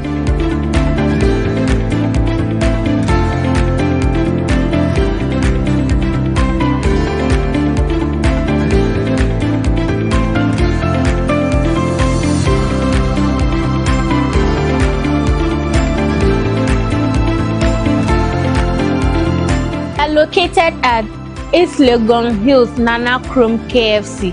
Contact us on 059-6377-172. Children's Palace. Happy children, happy fashion. See you soon. Bye-bye.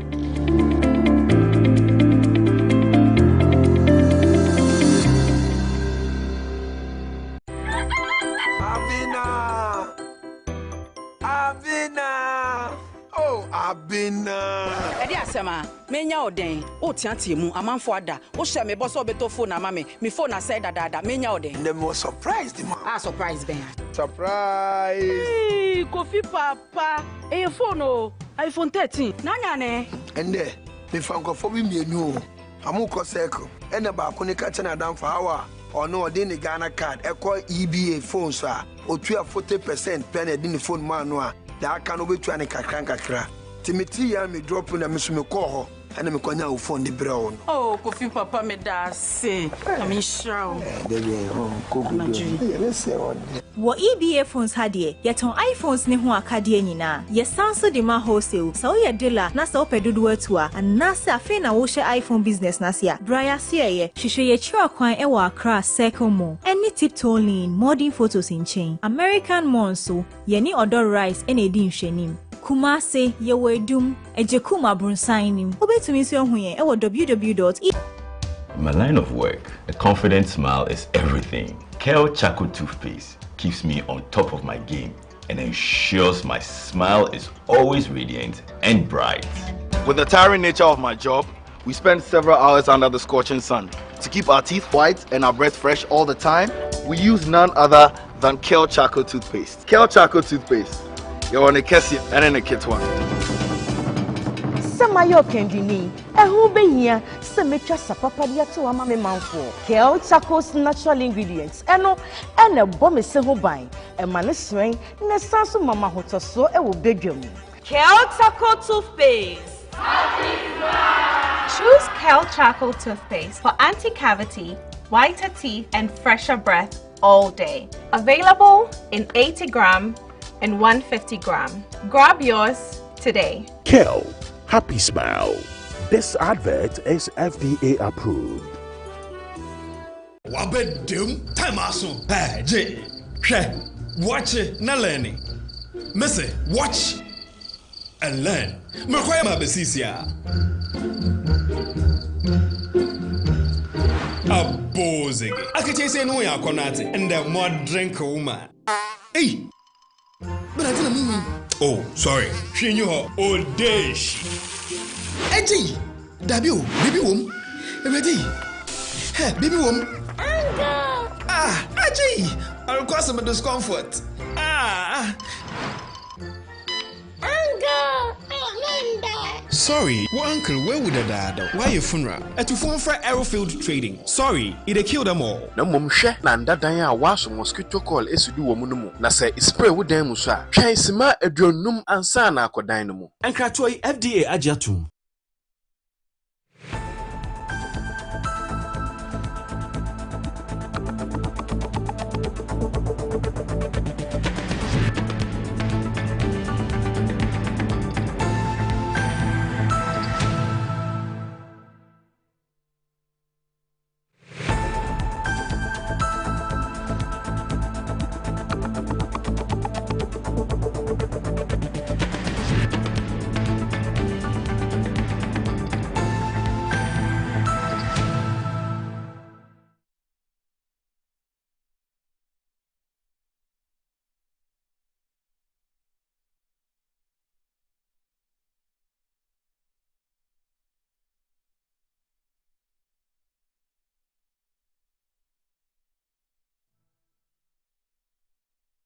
Binds us all, and the law is the law is the law.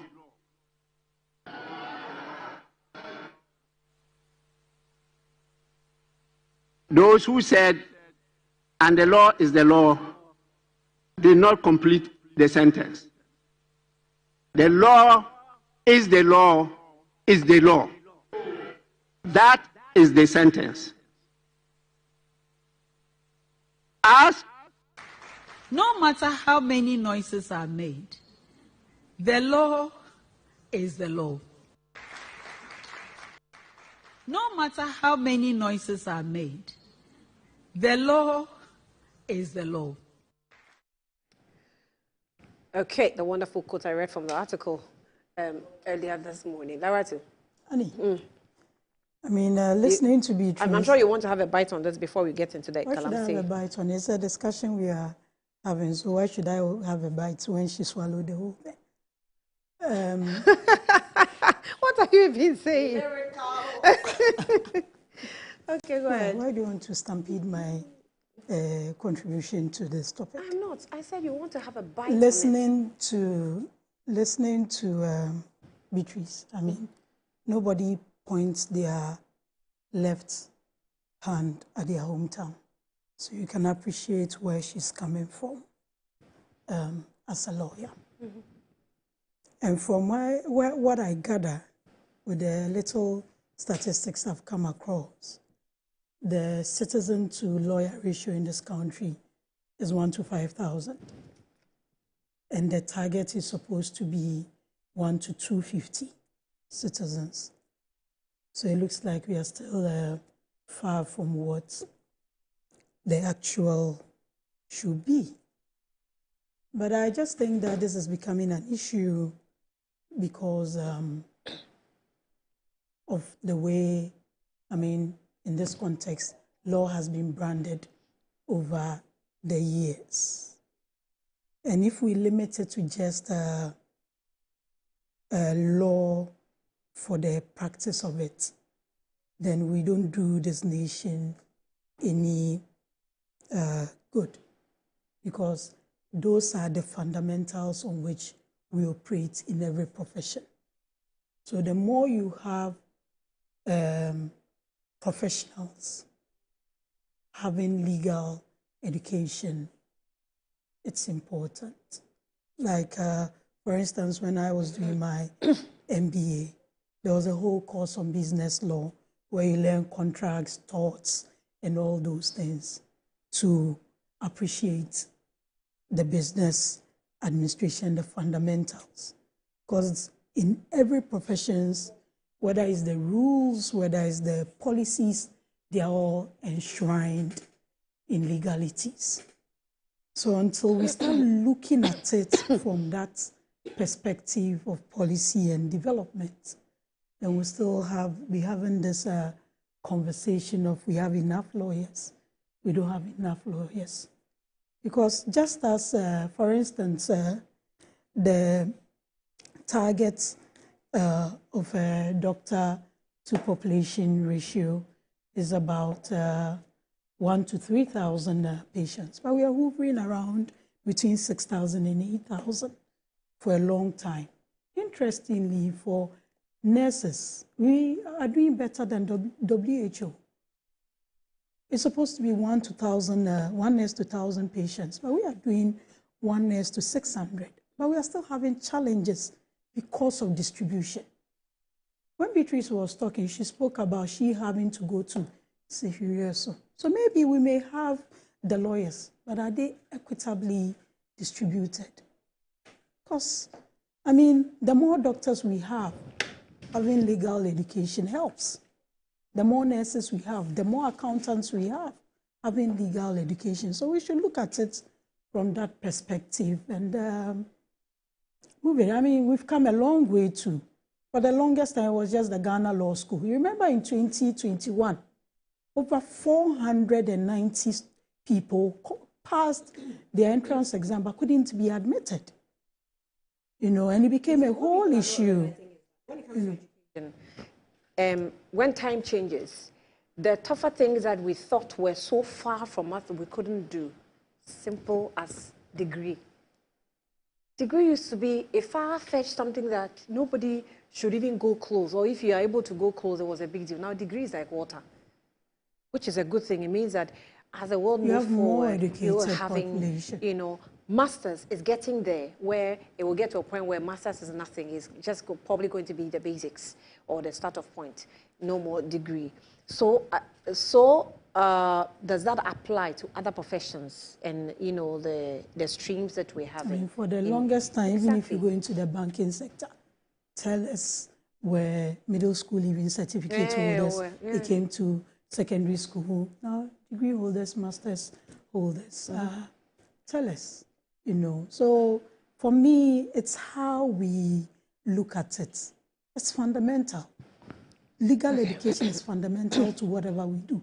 So the more professionals we have doing law, it just shouldn't be that, oh, I'm going to read law to abandon my first profession. It's to enhance what you're already doing. So it wouldn't be bad for your sister who just chartered as an accountant to get legal education. It makes it stronger because whatever she's doing, she's going to do in terms of accounting and all that is enshrined in law. So we need to demystify legal education and make it accessible. I mean, we've done well.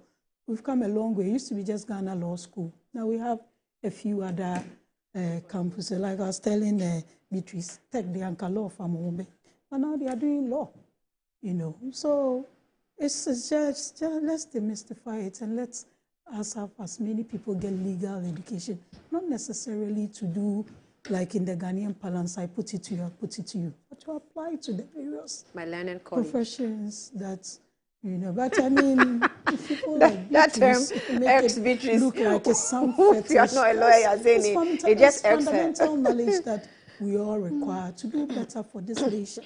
So let's look at it from that angle. And on that note, I congratulate the new lawyers. And Chumbafo says that how can you distribute lawyers when there is TikTok lawyering to be done? What does that even mean? Congratulations to the new lawyers. I mean, for those who are in other professions, let it show in what you're already doing, do it better. And a special congratulations to the overall best students they are. I mean, it's always a joy to see a female excel in these things. We urge her on. Latifa, and we pray that she will become a mentor to those also coming after her. You're never too young to encourage others to come up. So congratulations to her and wish her well. Okay, we will get into the issue of Galamsey now and also look at how the work has been going so far. 9 months on the ground. I think they have weekly, they've been giving us some daily, some weekly updates of the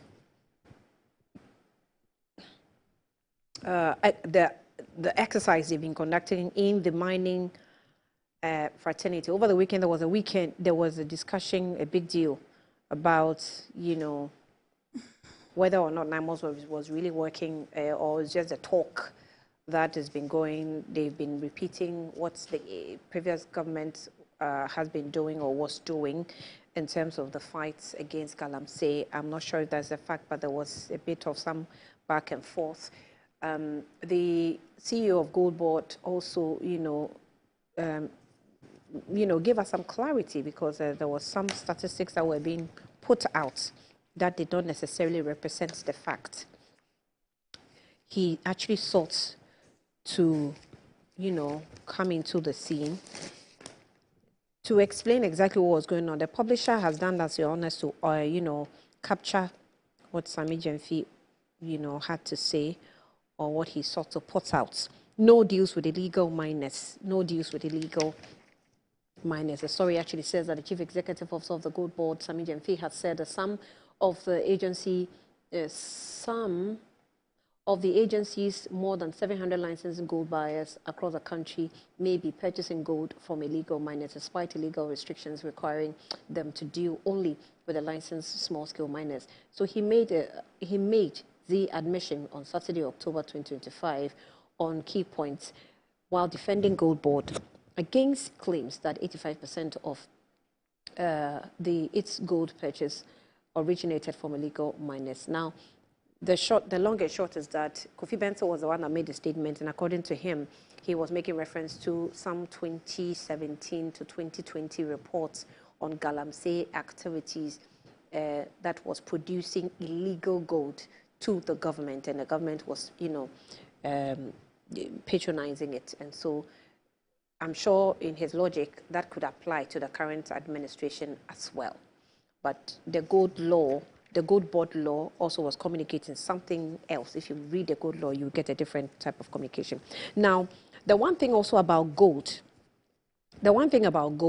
production, the Galamsey activity that affects our cocoa production is that some years ago, Kufuor time, Mills' time, we used to celebrate and jubilate about cocoa production, 1 point something tons of production, 1 million tons of production.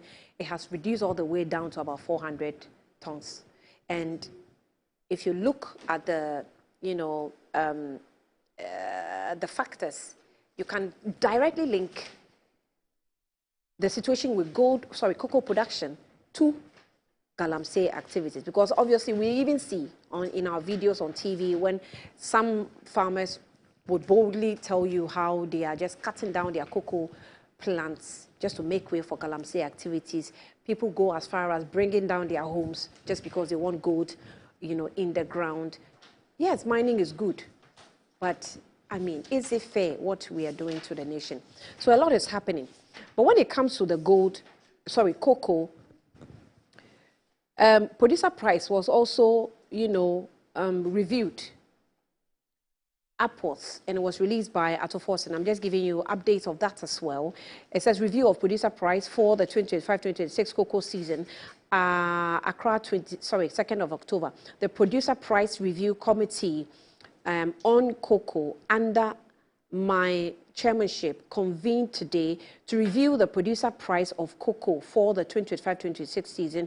So we have on the 4th of August 2025, government announced the producer price of cocoa for the 2025-2026 season at 3,228.75 Ghana cedis per bag and 51,660 Ghana cedis US dollars per ton, and representing 70% of average gross FOB price of 7,200 Ghana cedis. 200 per ton US dollars, that's in US dollars, so pardon me. Following extensive consultation with stakeholders, government has decided to increase the producer price of cocoa 3,625 Ghana cedis per bag, or 58,000 Ghana cedis per ton. And then this represents increase of about 400 Ghana cedis per bag, equivalent to 12.27% rise or over the price announced in August. Now, the new price takes effect tomorrow, Friday, 3rd of October, 2025. Margins, fees, and rates to all other stakeholders, including Cocoa Board, remain unchanged. It means that everything that within the cocoa industry to support cocoa farmers remains unchanged. Now, there was also a response from cocoa farmers, and I'm doing this because we also want to see how Galamsey is affecting us. Cocoa farmers responded to this. Ghanaian Times says, cocoa farmers praise government for increasing cocoa producer price. I heard one of their presidents, one of the biggest cocoa bodies, congratulating and says that they are okay with the current situation and the pricing that government has given them, because it's been 2 times in a row in a year. Cocoa farmers across Ghana, particularly in Ashanti region, have expressed profound appreciation to the Ghana Cocoa Board and the government for what they describe as the bold and unprecedented intervention in the cocoa sector. They lauded the government for raising the producer price to 70% of the world market rate at the high-level risk of meeting the Kumasi attended by high-level meeting in Kumasi attended by national executive farmers and district representatives on Tuesday. The national chief farmer, Alhaji Al-Hassan Bukari, emphasized that the gesture was a reflection of a regime that prioritizes welfare of cocoa farmers over partisan interest. Okay, I'll leave it here. As and when the discussion goes, I'll raise some of the issues that will come up. Beatrice, I'll start off with you again. Yes, on this. Last Friday, we watched the show and we realized that they extended the show for the panelists. And I think the Galamsey issue is very important. And looking at the time, I don't know whether we'll have time to do a very serious exposition on it. So I would plead with you and the producers to extend so that we don't rush the presentation and then it makes it very beautiful. But like I always say, illegal mining, and for that matter, Galamsey, is a threat to everybody, everywhere. And so it doesn't matter your political colors. You ought to join in calling out and in exposing the ills of societies, if any, and asking that the right things should be done. And so for the many civil society organizations, including the clergy, calling on government to do the right things and to make sure that we crack down on the perpetrators, I want to give them the assurance that President Mahama hears them and the government is listening. In fact, it demonstrates the NDC's government's commitment to the fight against the galamsey. We recognize that government is not a repository of all knowledge. And so we invited a number of civil society organizations so we can hear perspectives and also to inform them of the measures taken so far. And so we welcome every call. In fact, instructive in the speech of President Mahama is that civil society should keep this government on its toe, should keep putting the fire under the government so that together we can win the fight. Because when you buy food to eat, nobody asks you for your party colors. When you buy water to drink, nobody wants to know which region you come from or what tribe. So we are all endangered in the illegal or in the galamsey issue. But having established this point, it's also important to say that I think the NPP should adopt a different communication approach in discussing this fight against galamsey because they are doing a very poor job. It's actually reflecting on them. I don't know who is advising them, but maybe they are not listening to themselves.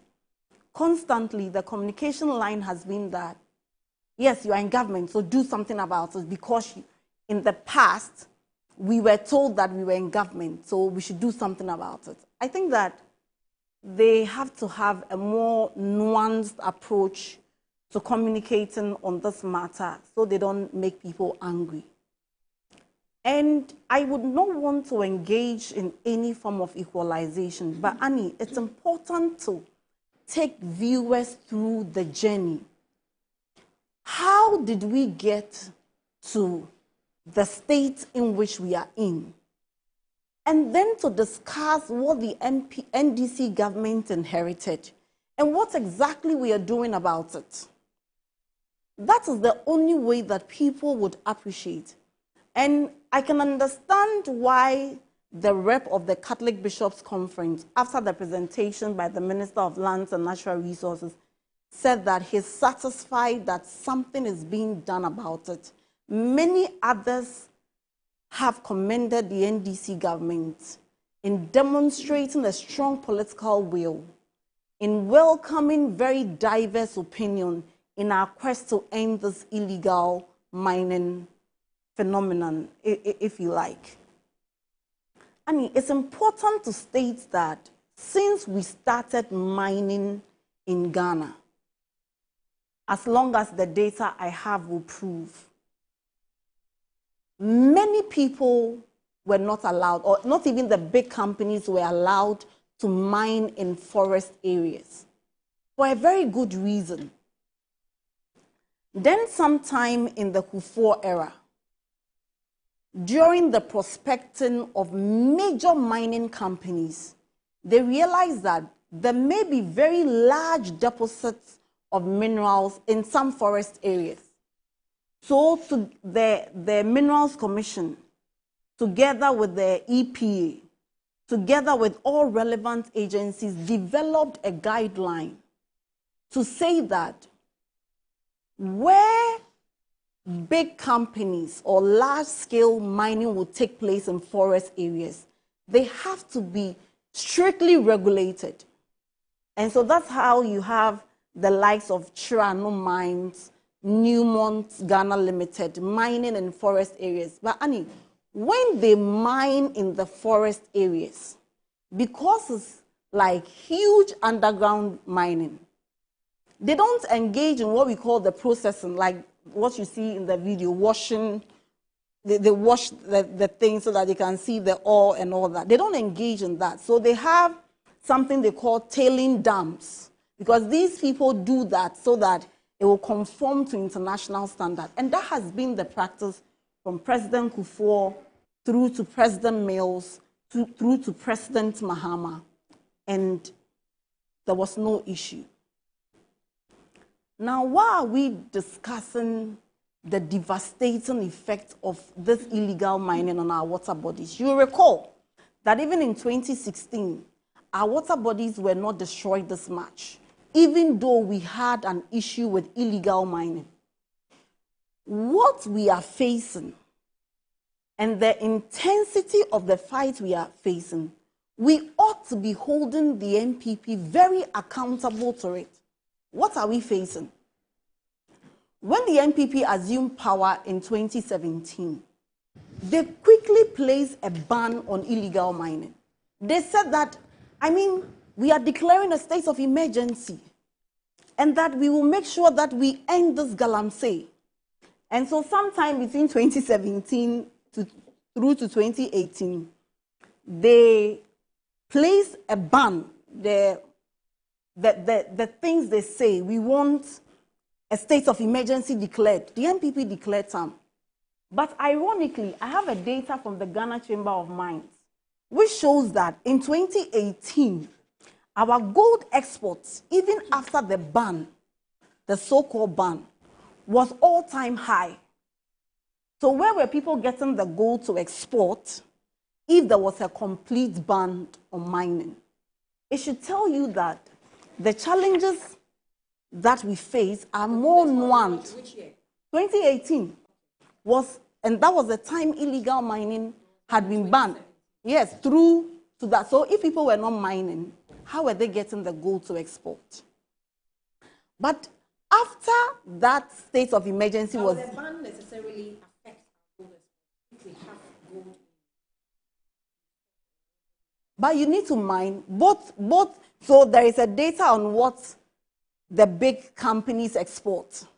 And so if it shoots up at the time when even small-scale mining people were not allowed to mine, we will be interrogating the source of that increase. But Annie, the most important point I want to make is that when the ban was placed on the illegal mining, you know what happened? The NPP quickly took the licenses from ordinary Ghanaians who were not partisan and decided to award it to party people. That was when the fight became very partisan. Yes, and I'll prove it. Don't worry. That's why I said I wish we had a lot of time. I'll prove it. So they gave these licenses to their party people. Even the president of the Small Scale Miners Association raised these concerns anytime they met President Mahama, then in opposition. But what happened? They quickly had their own party people enter forests to start mining anyhow without the requisite licensing. And so to legalize what at the time was an illegality, they then promulgated LI 2462. And Regulation 3 gave the power to the president to award or to give licenses for people to mine in the forest. And Annie, we hear everybody who say that the illegal mining is a threat, and that is true. But I think the NPP should keep quiet. Because if you look at the wording of Regulation 3, I beg your pardon, it says that a person shall not issue a license or permit to any person to undertake mining activity, including exploration activity, in the following areas. 1, a globally significant biodiversity area. B, a protected provenance area. And then it goes on. And then this is where the catch is. That despite paragraph A of sub-regulation 1, the president may, subject to Article 268 of the Constitution, give approval in writing to a mining company to undertake mining activity in a globally significant biodiversity area in the national interest. So in short, we are placing limitations on you and we are banning you from mining in forest areas. However, we are clothing the president with the powers to give mining leases to companies to mine in forest areas. And that was the beginning of our woes. that we are saying that where a person ought to protect the forest area or a globally significant biodiversity area, please do not give a mining lease. But they say that where you think that it is in the national interest, then give the mining lease to the person. No president ought to exercise this discretion anyhow, because in fact, it is not the norm, it's the exception.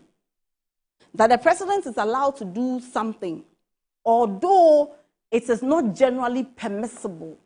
But where the president considers that it's in the national interest, somebody should tell me what was the national interest that Akonta mining and the rest. I mean, what was the national interest of their mining? But the NPP government gave licenses to people to mine in forests. And these forests are connected to our water bodies. And then they turn around to say that, oh, despite all the mess we have created, now you are in government, fix it. My answer to them is that we will fix it, and we are fixing it. Unlike them, President Mahama accepts responsibility so that there is a history to a man who came to meet Dumso. And everybody, was just doing something little about it. But he took the responsibility and fixed it, and he will fix this again. But they should not be saying that. They should not be telling us we created the mess, so fix it. And Annie, to even know what the NDC government inherited, do you know that from the year 2023 till the very last day the NPP left office, there was no single positive action on their part to demonstrate that they were indeed fighting Galamsey. They withdrew all security services from mining areas, and it was a free-for-all. And I challenge the NPP to come and tell us what actions they took from 2023 through to 2024. You know why they abandoned the fight in Galamsey. They said that because in the 2020 elections, they lost a lot of mining areas. From 2023, they were not fighting Galamsey. So the NDC government inherited a country where the NPP government had no intention, howsoever described, to fight Galamsey. And so they should not be saying that in 8 months, you should do this, knowing the mess they have caused. Others can be pardoned, but not them. And other people who express similar views, they can be pardoned because they will not take excuses for the fact that somebody created the mess, and so we just want to look on, which is not what is happening. And at the time the NDC government took over, Annie, I can tell you that 44 out of 288 forests were invaded by illegal mining, with 9 areas declared as red zone. The NPP government had given up. There was nothing they could do about it. They said they were so helpless and they couldn't do anything about it. But all these 9 forests have been repossessed by government. And so this is a government that is doing something. But having established this point, many people will ask, so what is the NDC's approach then to solve this Galamsey menace? Because they want to hear a solution, and rightly so. They don't want to hear what the previous government did bad and all that. The NDC has 4 approaches to solving this issue. First of all, is strengthening stakeholder consultations and collaborations with local communities. We realize that much as illegal mining had environmental impact, it also had some socio-economic angle that you need to tackle. And if the NPP were very honest, when they introduced their community mining, it failed for a reason. The community people were not involved. They did not understand exactly what was happening.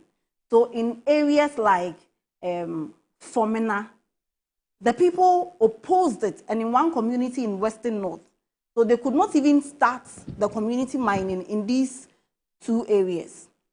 And they also knew that the matter was not so simple, because if you prevented the community people who had the valid license for mining and you are allowing the big mining companies to mine, you realize that the workers were then susceptible to attack. And so there was a need to engage communities, and this government has been engaging a lot of chiefs, women, men, young people on how to actually bring at the community level the fight and how they can help. Again, the second approach has to do with the legal and regulatory regime. When we came, we realized that if you take a complete analysis of the LI 2462, the challenge was Regulation 3, where the president had the power to give approval for people to mine in forests. And President Mahama said, if that is the challenge, take away those powers from me. Go and amend that portion so that no president will have the right and the powers to award or grant mining leases to people to mine in forest areas. That was then, the Regulation 3 was then amended, and we had LI 2501. Civil society said, we don't even want the entire LI. Although we may admit that you are taking the powers away from you, and so it will not give you the powers to mine. We don't want it. The NDC government says, why not? We thought that by taking this away, it would solve the problem. But if you're saying that it will not, then we will now repeal the entire LI and even engage in other regulatory reforms like amending the Minerals and Minings Act, which has been amended twice, once in 2015 and in 2019. And we are still finding out that there are a lot of gaps that people explore for the purposes of illegal mining. So as we speak, there are stakeholder engagements and consultations going on to mine it. But when you talk about the LI and the repeal, then my friends in the NPP will say, just take the LI away. So what was their intention when they told the people of Ghana that they were indeed fighting illegal mining? And yet they had this LI that today in opposition, they are saying that it's so bad. So don't even use the LI. Repeal, revoke, using all kinds of different jargons. We hear them. But I wish I would hear. You assured you are going to take it off. Yes, so but what was it? So they are saying that because we just said that, not because as an opposition they have a position on how to fight illegal mining. That's my understanding from their. So we should be questioning their intention at the time. No, it's okay that a president is even granted this power, but it's not okay that the president uses this in the manner that Nana Addo did to give party people the opportunities to enter forest, and people were mining haphazardly. It is not okay. And so perhaps they should be telling us what their intentions are, because for me, even if this LI was well intended, it was applied in one of the most awful manner that you can think about. Then when we say, the NPP people say, in fact, I heard one of their communicators say that, okay, if you are complaining about everything we did, please just end it, start your own thing. I want to give them the assurance that the NDC government has started our own thing. And in that thing, to quote them that we have started, a lot of progress is being made. As I speak to you, we have what we call the NIMOs. And the NIMOs, they are actually doing a good job. And we learned the lesson from the Operation Galam Stop, Vanguard, or I've forgotten some of the jargons they used to describe them, so that there can be an improvement. And then let me say that to demonstrate the commitment of the NDC government in the fight against Galamsey, we have declared all forest areas and water bodies as security zones. What does that mean? It is just like the incident of state of emergency. It means that as we speak, people are not allowed to mine in water bodies or in forest reserves, so that there will be a 24-hour surveillance by the NIMOS. And the NIMOS is just a secretariat of all the security agencies coming together to fight it. We recognize that the fight against Galamsey will not be easy. And that is why constantly and at very regular intervals, we will do those stakeholder engagement and to tell people the way forward. And so if a government has declared an area as a security zone with 24-hour military, police, and other security agency surveillance, that we must commend. Then we have also seized a number of excavators, and as I speak to you, not even one excavator developed wings, and we can't find it. Unlike MPP, that excavators were just getting missing and developing wings and flying. We don't have that. A number of arrests, over 1,400, has been effected. And to that, many people have said that we don't want you arresting just the laborers, because truly and really, there are financiers behind these laborers who engage in this. To that, we also say we hear them. However, when Wontumi is arrested and prosecuted, Wontumi, who says that he is a financier, he is a big fish, he goes to radio and TV stations with raw gold. The first time I saw raw gold was when Wontumi displayed it. For some reason, because I always see it like the bars, so I used to think gold was like in the bar form. Yes, until Wontumi showed that it may probably be able to take different shapes. So when the NDC is also arresting and prosecuting campaigns, the NPP people say, oh, it's partisan, it's political, it's witch hunting. So what should the government do? Because in the case of Wontumi, I can tell you on authority that Akonta Mining was engaged in illegal mining. Even the Minerals Commission under the NPP made this known. The CID investigated Akonta Mining and Wontumi, found him culpable. In fact, within that same week, Nanado went public and said that Wontumi did nothing wrong and Akonta Mining was not engaged in illegal mining. And who born dog, a CID expert? Over the weekend, when I listened to the debates, I heard one of the former MPs indicate how chiefs, opinion leaders, MCs, DCs have all become complicit in this, venture. I remember I put it on social media that let the chiefs lead the fight. I was attacked. In fact, I trended that week. I don't know what I did or said wrong.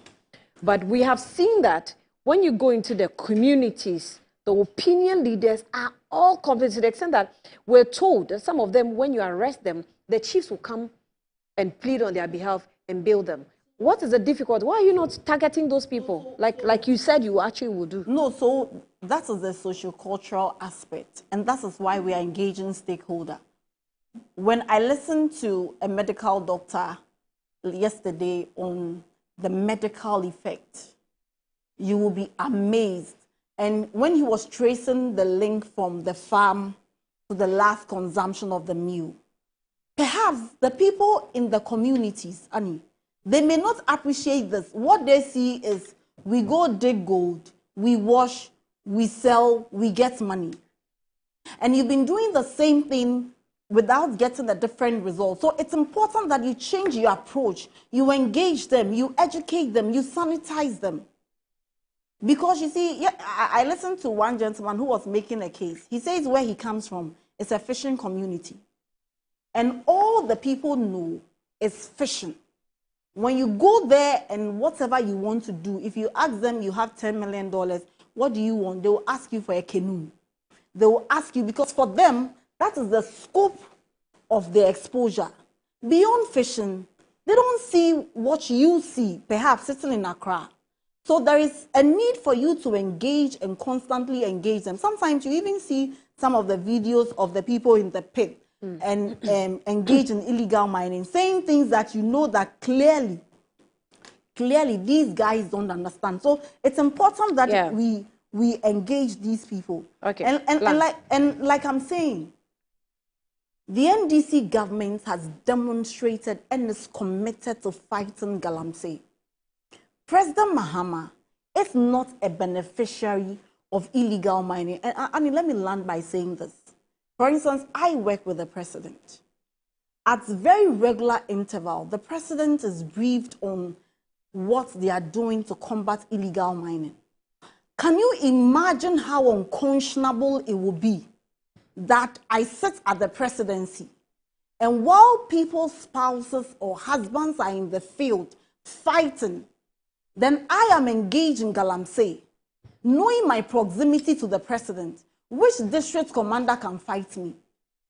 That was exactly what we were facing in the MPP government, where Professor Frimpong Boateng, who is not a member of the NDC, mentioned names and said that as chairman of the interministerial committee, these are the people who are actively engaged in Galamsey. In fact, there is even a rumor that when you go to some of the forests, they name it Presidency Forest, Chief of Staff Forest, this person's forest.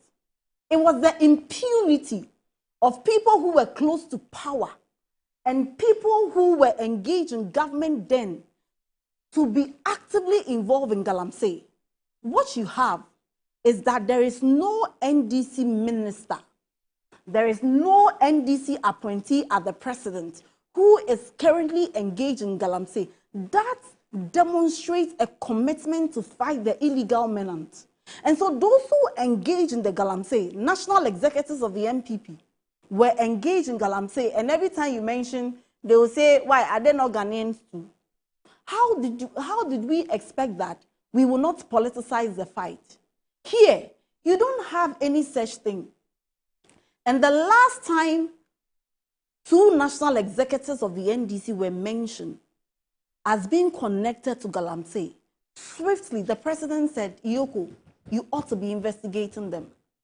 Admittedly, both NDC and MPP, we don't control the actions of our party people. As I said here this morning, I don't think my party contemplates what I'm coming to what I'm coming to say on air. So admittedly, you have members of MPP or NDC who may want to engage in Galamsey if they live in the community. You have people who may want to engage in illegality, but the commitment of the leader, when it is brought to his attention, it's most important. And you can see that President Mahama has clearly demonstrated. And let me say that, Annie, President Mahama is saying that no appointee of his should even be engaged in legal mining. We don't want you to even be engaged in legal mining. So don't go for whether small scale or large scale mining, because we cannot tell the scope. In the case, no appointee should engage in legal mining. So how much more illegal mining? All right. So if you want to engage in legal mining, please resign and go and do the business of mining. You cannot combine the business of political leadership and mining. That is a demonstration. So when people complain, we hear them. People who want the menace to end, we hear them. It is from a good place. We all want it. But the MPP should not be acting more righteous than the Pope. Because they are the reason we are where we are. Okay, Lara too. Let me have you now. Honey. Yes. It was quite refreshing listening to Beatrice say the fight against Galamsey is a national fight. And I'm happy she's come to that realization. But just a few seconds after that, I even lost count of the number of times she mentioned the MPP in her submission. I was trying to count. I lost count. But when we sat in the studio, and I can speak for myself, and we said Galamsey fight was a national fight, Beatrice, was in total disagreement. Today, you realize it's a national fight. Fantastic. Let's all keep it. Because the water that we drink doesn't know color, doesn't know political thing. The MPP should keep quiet. That's interesting. We are no longer Ghanaians, or we are no longer citizens to express our opinions in things anymore. And they all keep saying that. You hear it from government officials, you hear it from NDC communicators, that we should keep quiet. Ghanaians can no longer speak anymore. We can't talk because we are in opposition. That's interesting. They said a lot. And that led them to the promises they made and are now grappling with. One of my key points, anytime this Galamsey issue comes up, I mean, this is a case of what we were promised and what is being delivered to us. In their manifesto, they said the next NDC government will wage a ruthless war against illegal mining menace and roll out an aggressive program to reclaim our polluted water bodies, degraded lands, and devastated forest reserves. That was the promise they made to the people of Ghana. As now Beatrice is talking about stakeholder engagement. It's sad. Even with all that they put out there, those 6 points that they put out there, there's nowhere, in addition to all the things they said on platforms, some of the key things they spoke about was arresting, giving amnesty to those that have been arrested under the Nana Akufo-Addo government and going after the kingpins. Has that been done? How many financiers have been arrested? You see, populism and settings that they've decided to make their landmark doesn't solve any problem. You made promises, and that is what you are being held to. But suddenly changing the goalpost. So you want to tell us that when you were putting your manifesto together and making promises to Ghana, you didn't take into consideration what the existing situations were? You didn't consult Ghanaians? Who are the stakeholders? The stakeholders are the people of Ghana. The stakeholders are the CEOs that keep speaking about it. But now, if you are coming to tell us that all that you promised, you are now 9 months and counting, going to do stakeholder engagement. There's nothing, you are doing nothing new. Putting security. They have claimed reserves. The same forest that people still keep going back to. No, they've stopped going there. Which forest have they claimed? You see, when they claim the forest... I think if you let me flow like you made a flow, I can make my points and if we you can say go. anything, if you say anything that I have facts to, I'll come in. Let me show you the forest claimed. The same forest that were told that the police couldn't work on, those are the forests. Granted, they've said, for the purposes of the arguments we're having, they've said that, but talking about NIMOS, this is not the first time security is being involved in that. The security agencies are in charge of our security, and they are supposed to make us safe. That is what they are supposed to do. But if we are told that the main people in charge of our internal security have been withdrawn because they don't know what they are about, how safe are we? What do you mean? Now we are being told that Galamsey is still going on. We all know Galamsey is still going on. There's a gold board, right, Gold Board is now in charge of any gold that goes out of this country. Not any gold. We'll qualify that statement. Go ahead. Can I make my submission, Beatrice? Oh, yes, you can. Why So not? don't interject, please. Make They are factual- in charge factual. of the pitches and pitches of gold. Illegal mining is still going on in this country. Right. The gold from illegal mining, where is it going to? Can they tell us? If they are not buying gold from illegal miners, can they tell us? They've told us they are not buying it, but where are they buying their gold from? And this idea of they are going to put in a tracing, so according to Sami they are Jefi- going to put in hold a on, tracing hold on. mechanism According in to Sami Jefi, there is 2026, 20% a of the year gold- after buying there's gold. 20% of the gold they buy from large-scale gold producers or large-scale gold companies. They 20% of what Gold Board buys. They buy from large scale, and then from the small-scale mining, they buy from private licensed.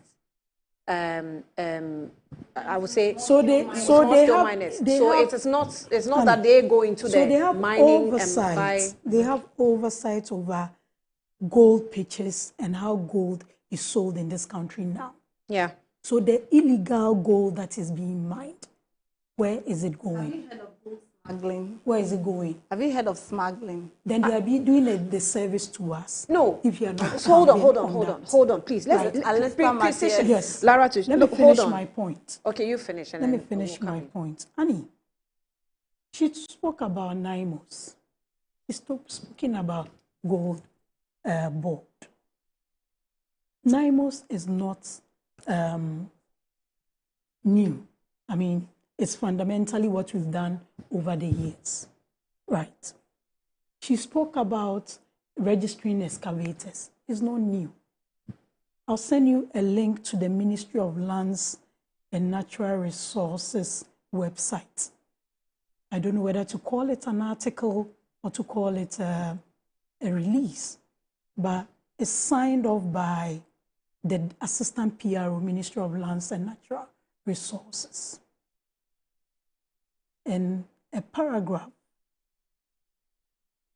when it was talking about the community mining and how the communities accepted that initiative, and it was one of its kind involving the people who are actually at the forefront of small-scale mining in that aspect of it. It was another intervention in addition to the livelihood empowerment program, because when the ban of mining was done, ban on small-scale mining, and let's draw that line, small-scale mining is not necessarily galamsey or illegal mining. They are registered, but I've always said that you are the ones who used to agree with that. You and Beatrice used to agree with that. That what?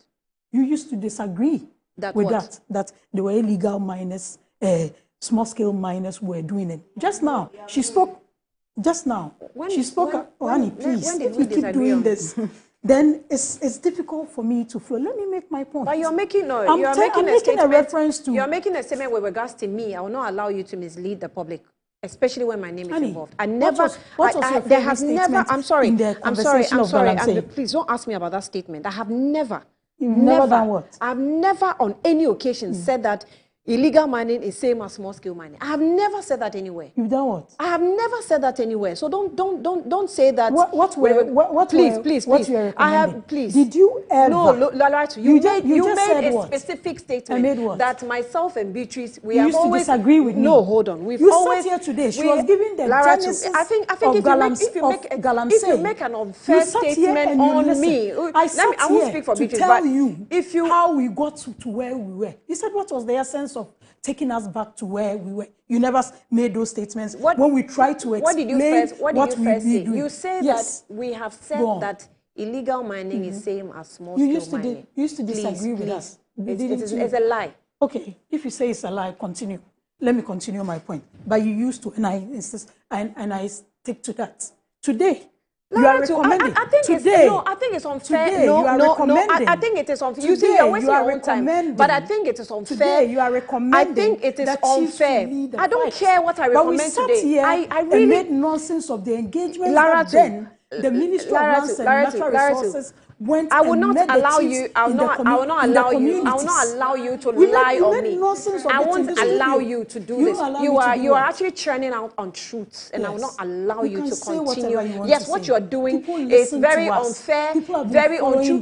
And they know. I am the host. I am the host of the program. Today you are recommending Hold on. I am the host of the program. Can you allow me to speak? Can you allow me to speak? Can you please allow me to speak? I am the host of the program. If I've said any statement to the a point that I meant that illegal mining, or I have ever said that illegal mining is the same as small-scale mining, I think you can't smartly run away from it. You have lied. You have lied. Let's set the record straight. You have lied. Yes, you have lied on that. You have lied on that. Let's set the record straight. I'm not changing any position. The fact that I asked that, the fact that I ask, you have lied. I haven't lied. You have lied. I haven't lied. You have lied. If anybody is lying, you are the one changing your goalposts You have today. lied. You are the one changing you your have position lied. today. The fact that I say What let's call allow, for the state of emergency, let's allow the call of state of emergency. I'm not moving that away you are from. assisting. Me, I'm not What moving call away from for state of ban emergency. illegal mining? The What fact call for that the fact that give amnesty, the fact leave that the people you are arresting. you see, they said that don't do the same things all the time and expect different results.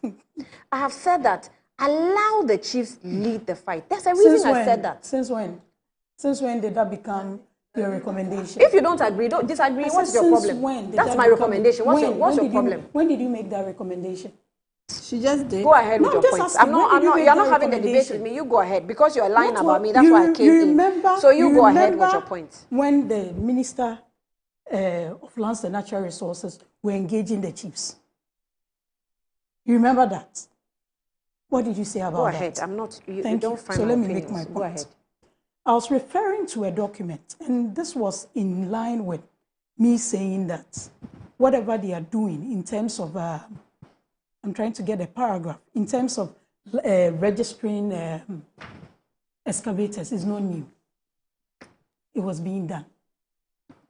It was the Nana Addo Dankwa Akufo-Addo administration that strengthened the monitoring units, got them vehicles, got them gadgets of Minerals Commission.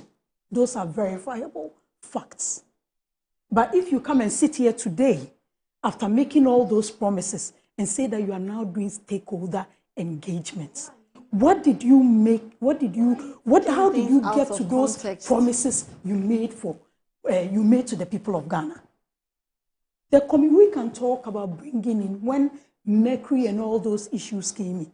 Apart from putting the security in there, putting the water guards in there, there was the gold catcher program, where those machines that do mining or refine the gold without using chemicals was introduced. The livelihood empowerment was introduced when? During the Nana Addo Dankwa Akufo-Addo. It's not true. When was it introduced? It's not true. Let me go ahead. Let me pull up the gold catcher program for you. When was it introduced? I don't know when you say it was introduced. If you can give me the areas gold catcher program started. Don't worry, you go ahead. You go ahead. I'll pull it up for you. You are really fixated with light. Don't worry. You go ahead. Changing go ahead. your positions now. You said it was leadership that had to solve it. Today you are talking about what? To chiefs. Go ahead. You are calling someone else. Chiefs are not leaders. No, Annie, but please. Chiefs are not let's leaders. Put the issues in context. Are chiefs not what leaders? What was your position when the MPP was in power? Are chiefs not leaders? What was your position? The question is, are chiefs leaders or they are not? What was your position? Government, Stop do they lead answering government? my question with a question. Do chiefs I lead said, government? are chiefs leaders or not? Do chiefs lead government? But if chiefs... Are chiefs in charge of our national security? Is Galamsey a national security? It is your way of thinking. It's your way of thinking that sometimes surprises me. No. It's your way of thinking that sometimes surprises me. If government decides to use, I will use. If government decides to use chiefs, is this not still leadership? You don't want to admit Are chiefs not leaders? Annie, chiefs are leaders, just as SRC executives are leaders. So if government uses chiefs, are they not still solving the problem? Who is in charge of the security in this country? Do you agree Galamsey is a national security issue? You make your point. You make your point. Make your point. You can do better than this. Make your point. Make your point. You make your point. Please. You are not going to. No, what the MPP did better than what we are doing. That's what I'm saying. We brought in the because that should be program. You said it's a lie. We brought in the livelihood program. I sat here. I was telling you about it. I was saying you wouldn't know because it's not of interest to you. What was the name of the program? Livelihood is not of interest to you. I sat here. You made it about the trees that were planted, telling me we should find the places that the trees were being planted because the whole program didn't make sense to you then. Community mining was introduced. You can sit here and say community mining failed.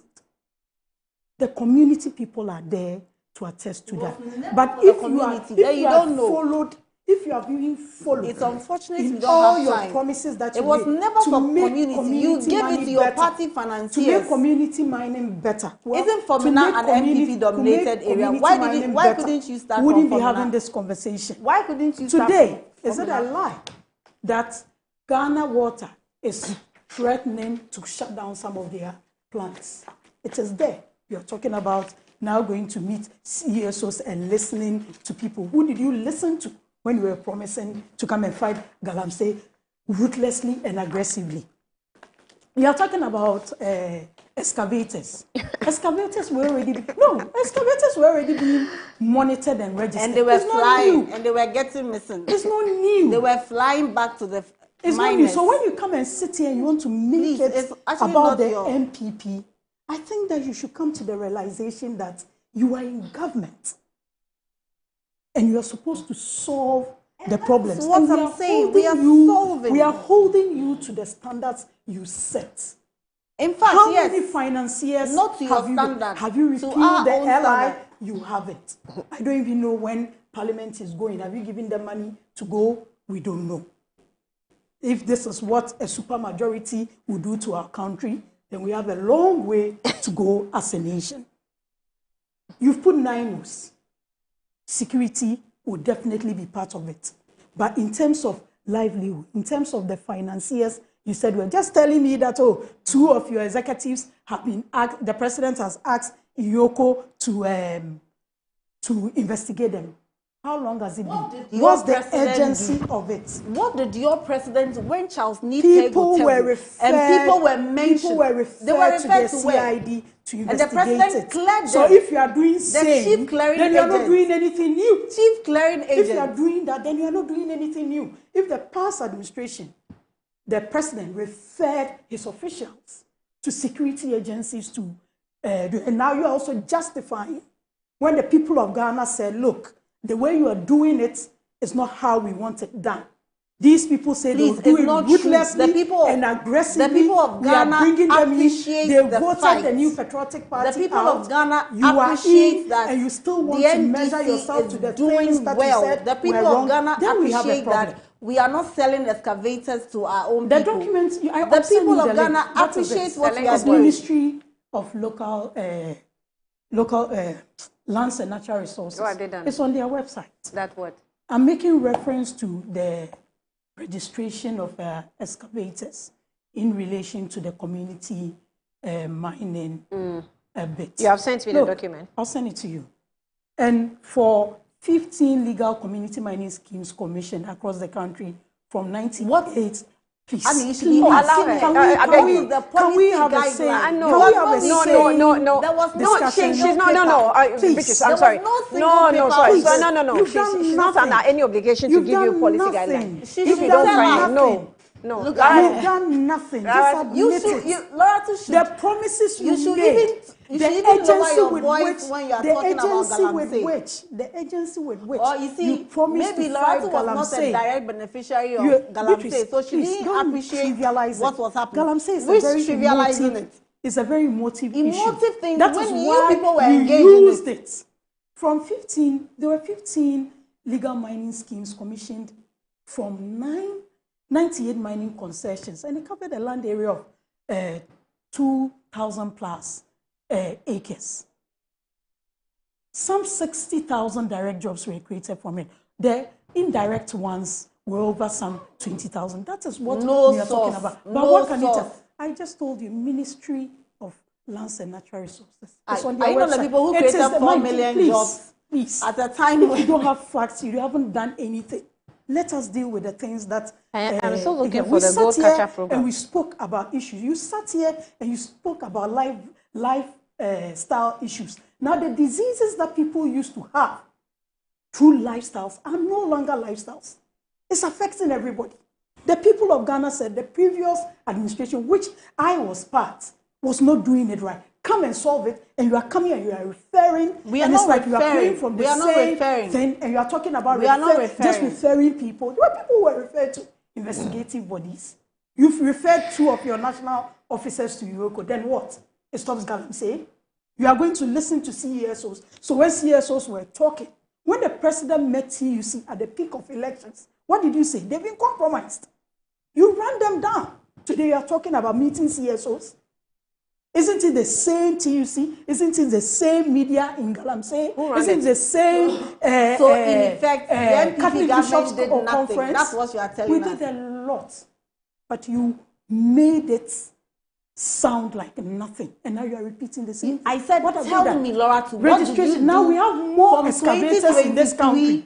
We have more So the time you excavators. left power, we have you've more not been able to excavators in this answer that country. question. We have more excavators in this country that now they have to find alternative places. I to threw win. a How? challenge to Why you. has it become I so? said, show me what thing? you did between 2023 I just gave you the community to fight mining Galamsey. figures. There was a ban on small-scale mining In 2023. in 2017. Look in at 2023, what are you talking about? I'm saying that His Excellency the President. I made you made.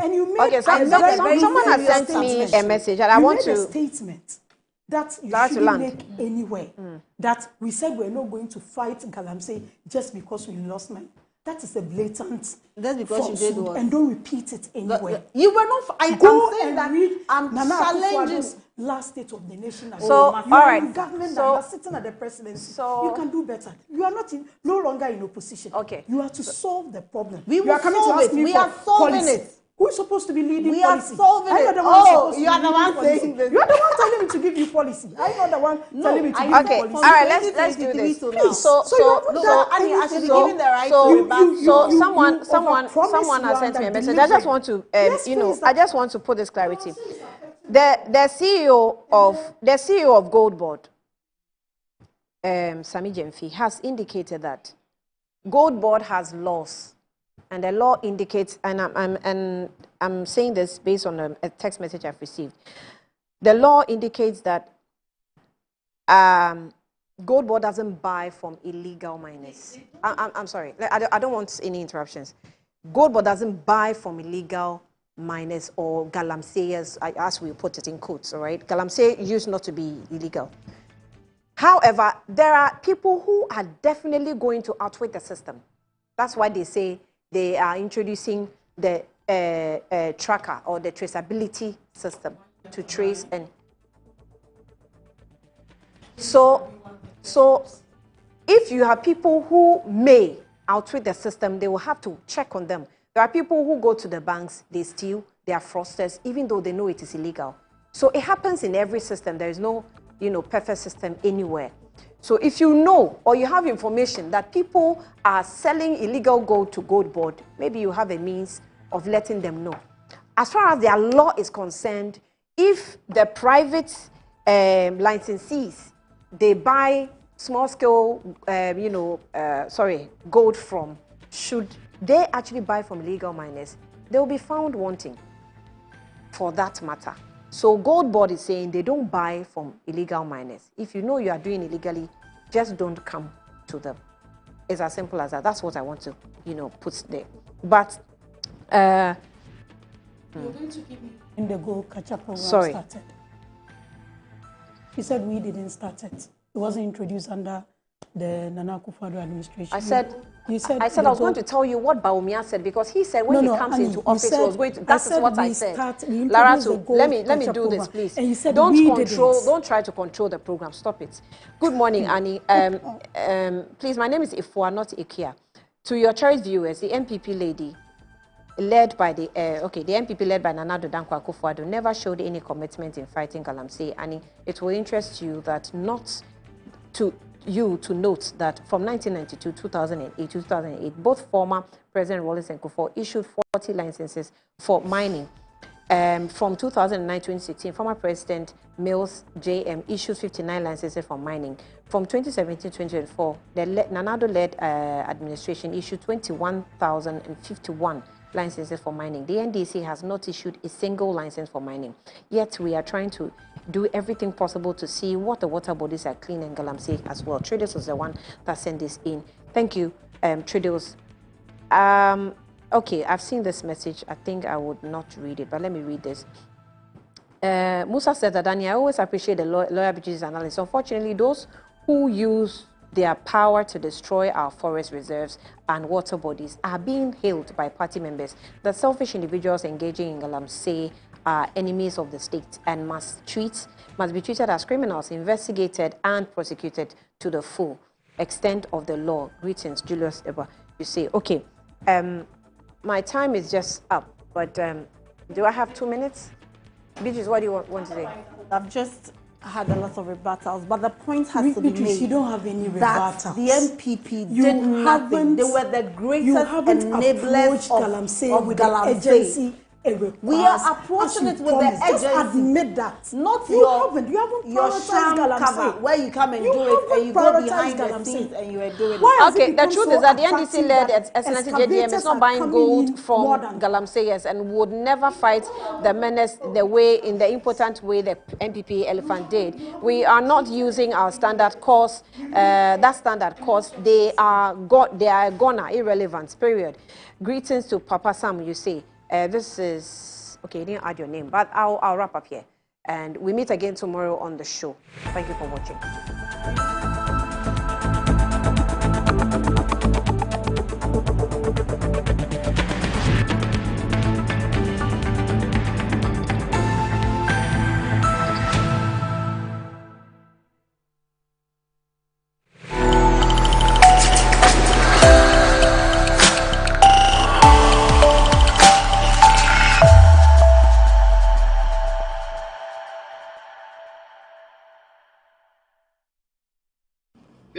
Victory Gallic Mission, now what in Binati, in saying a brunitier.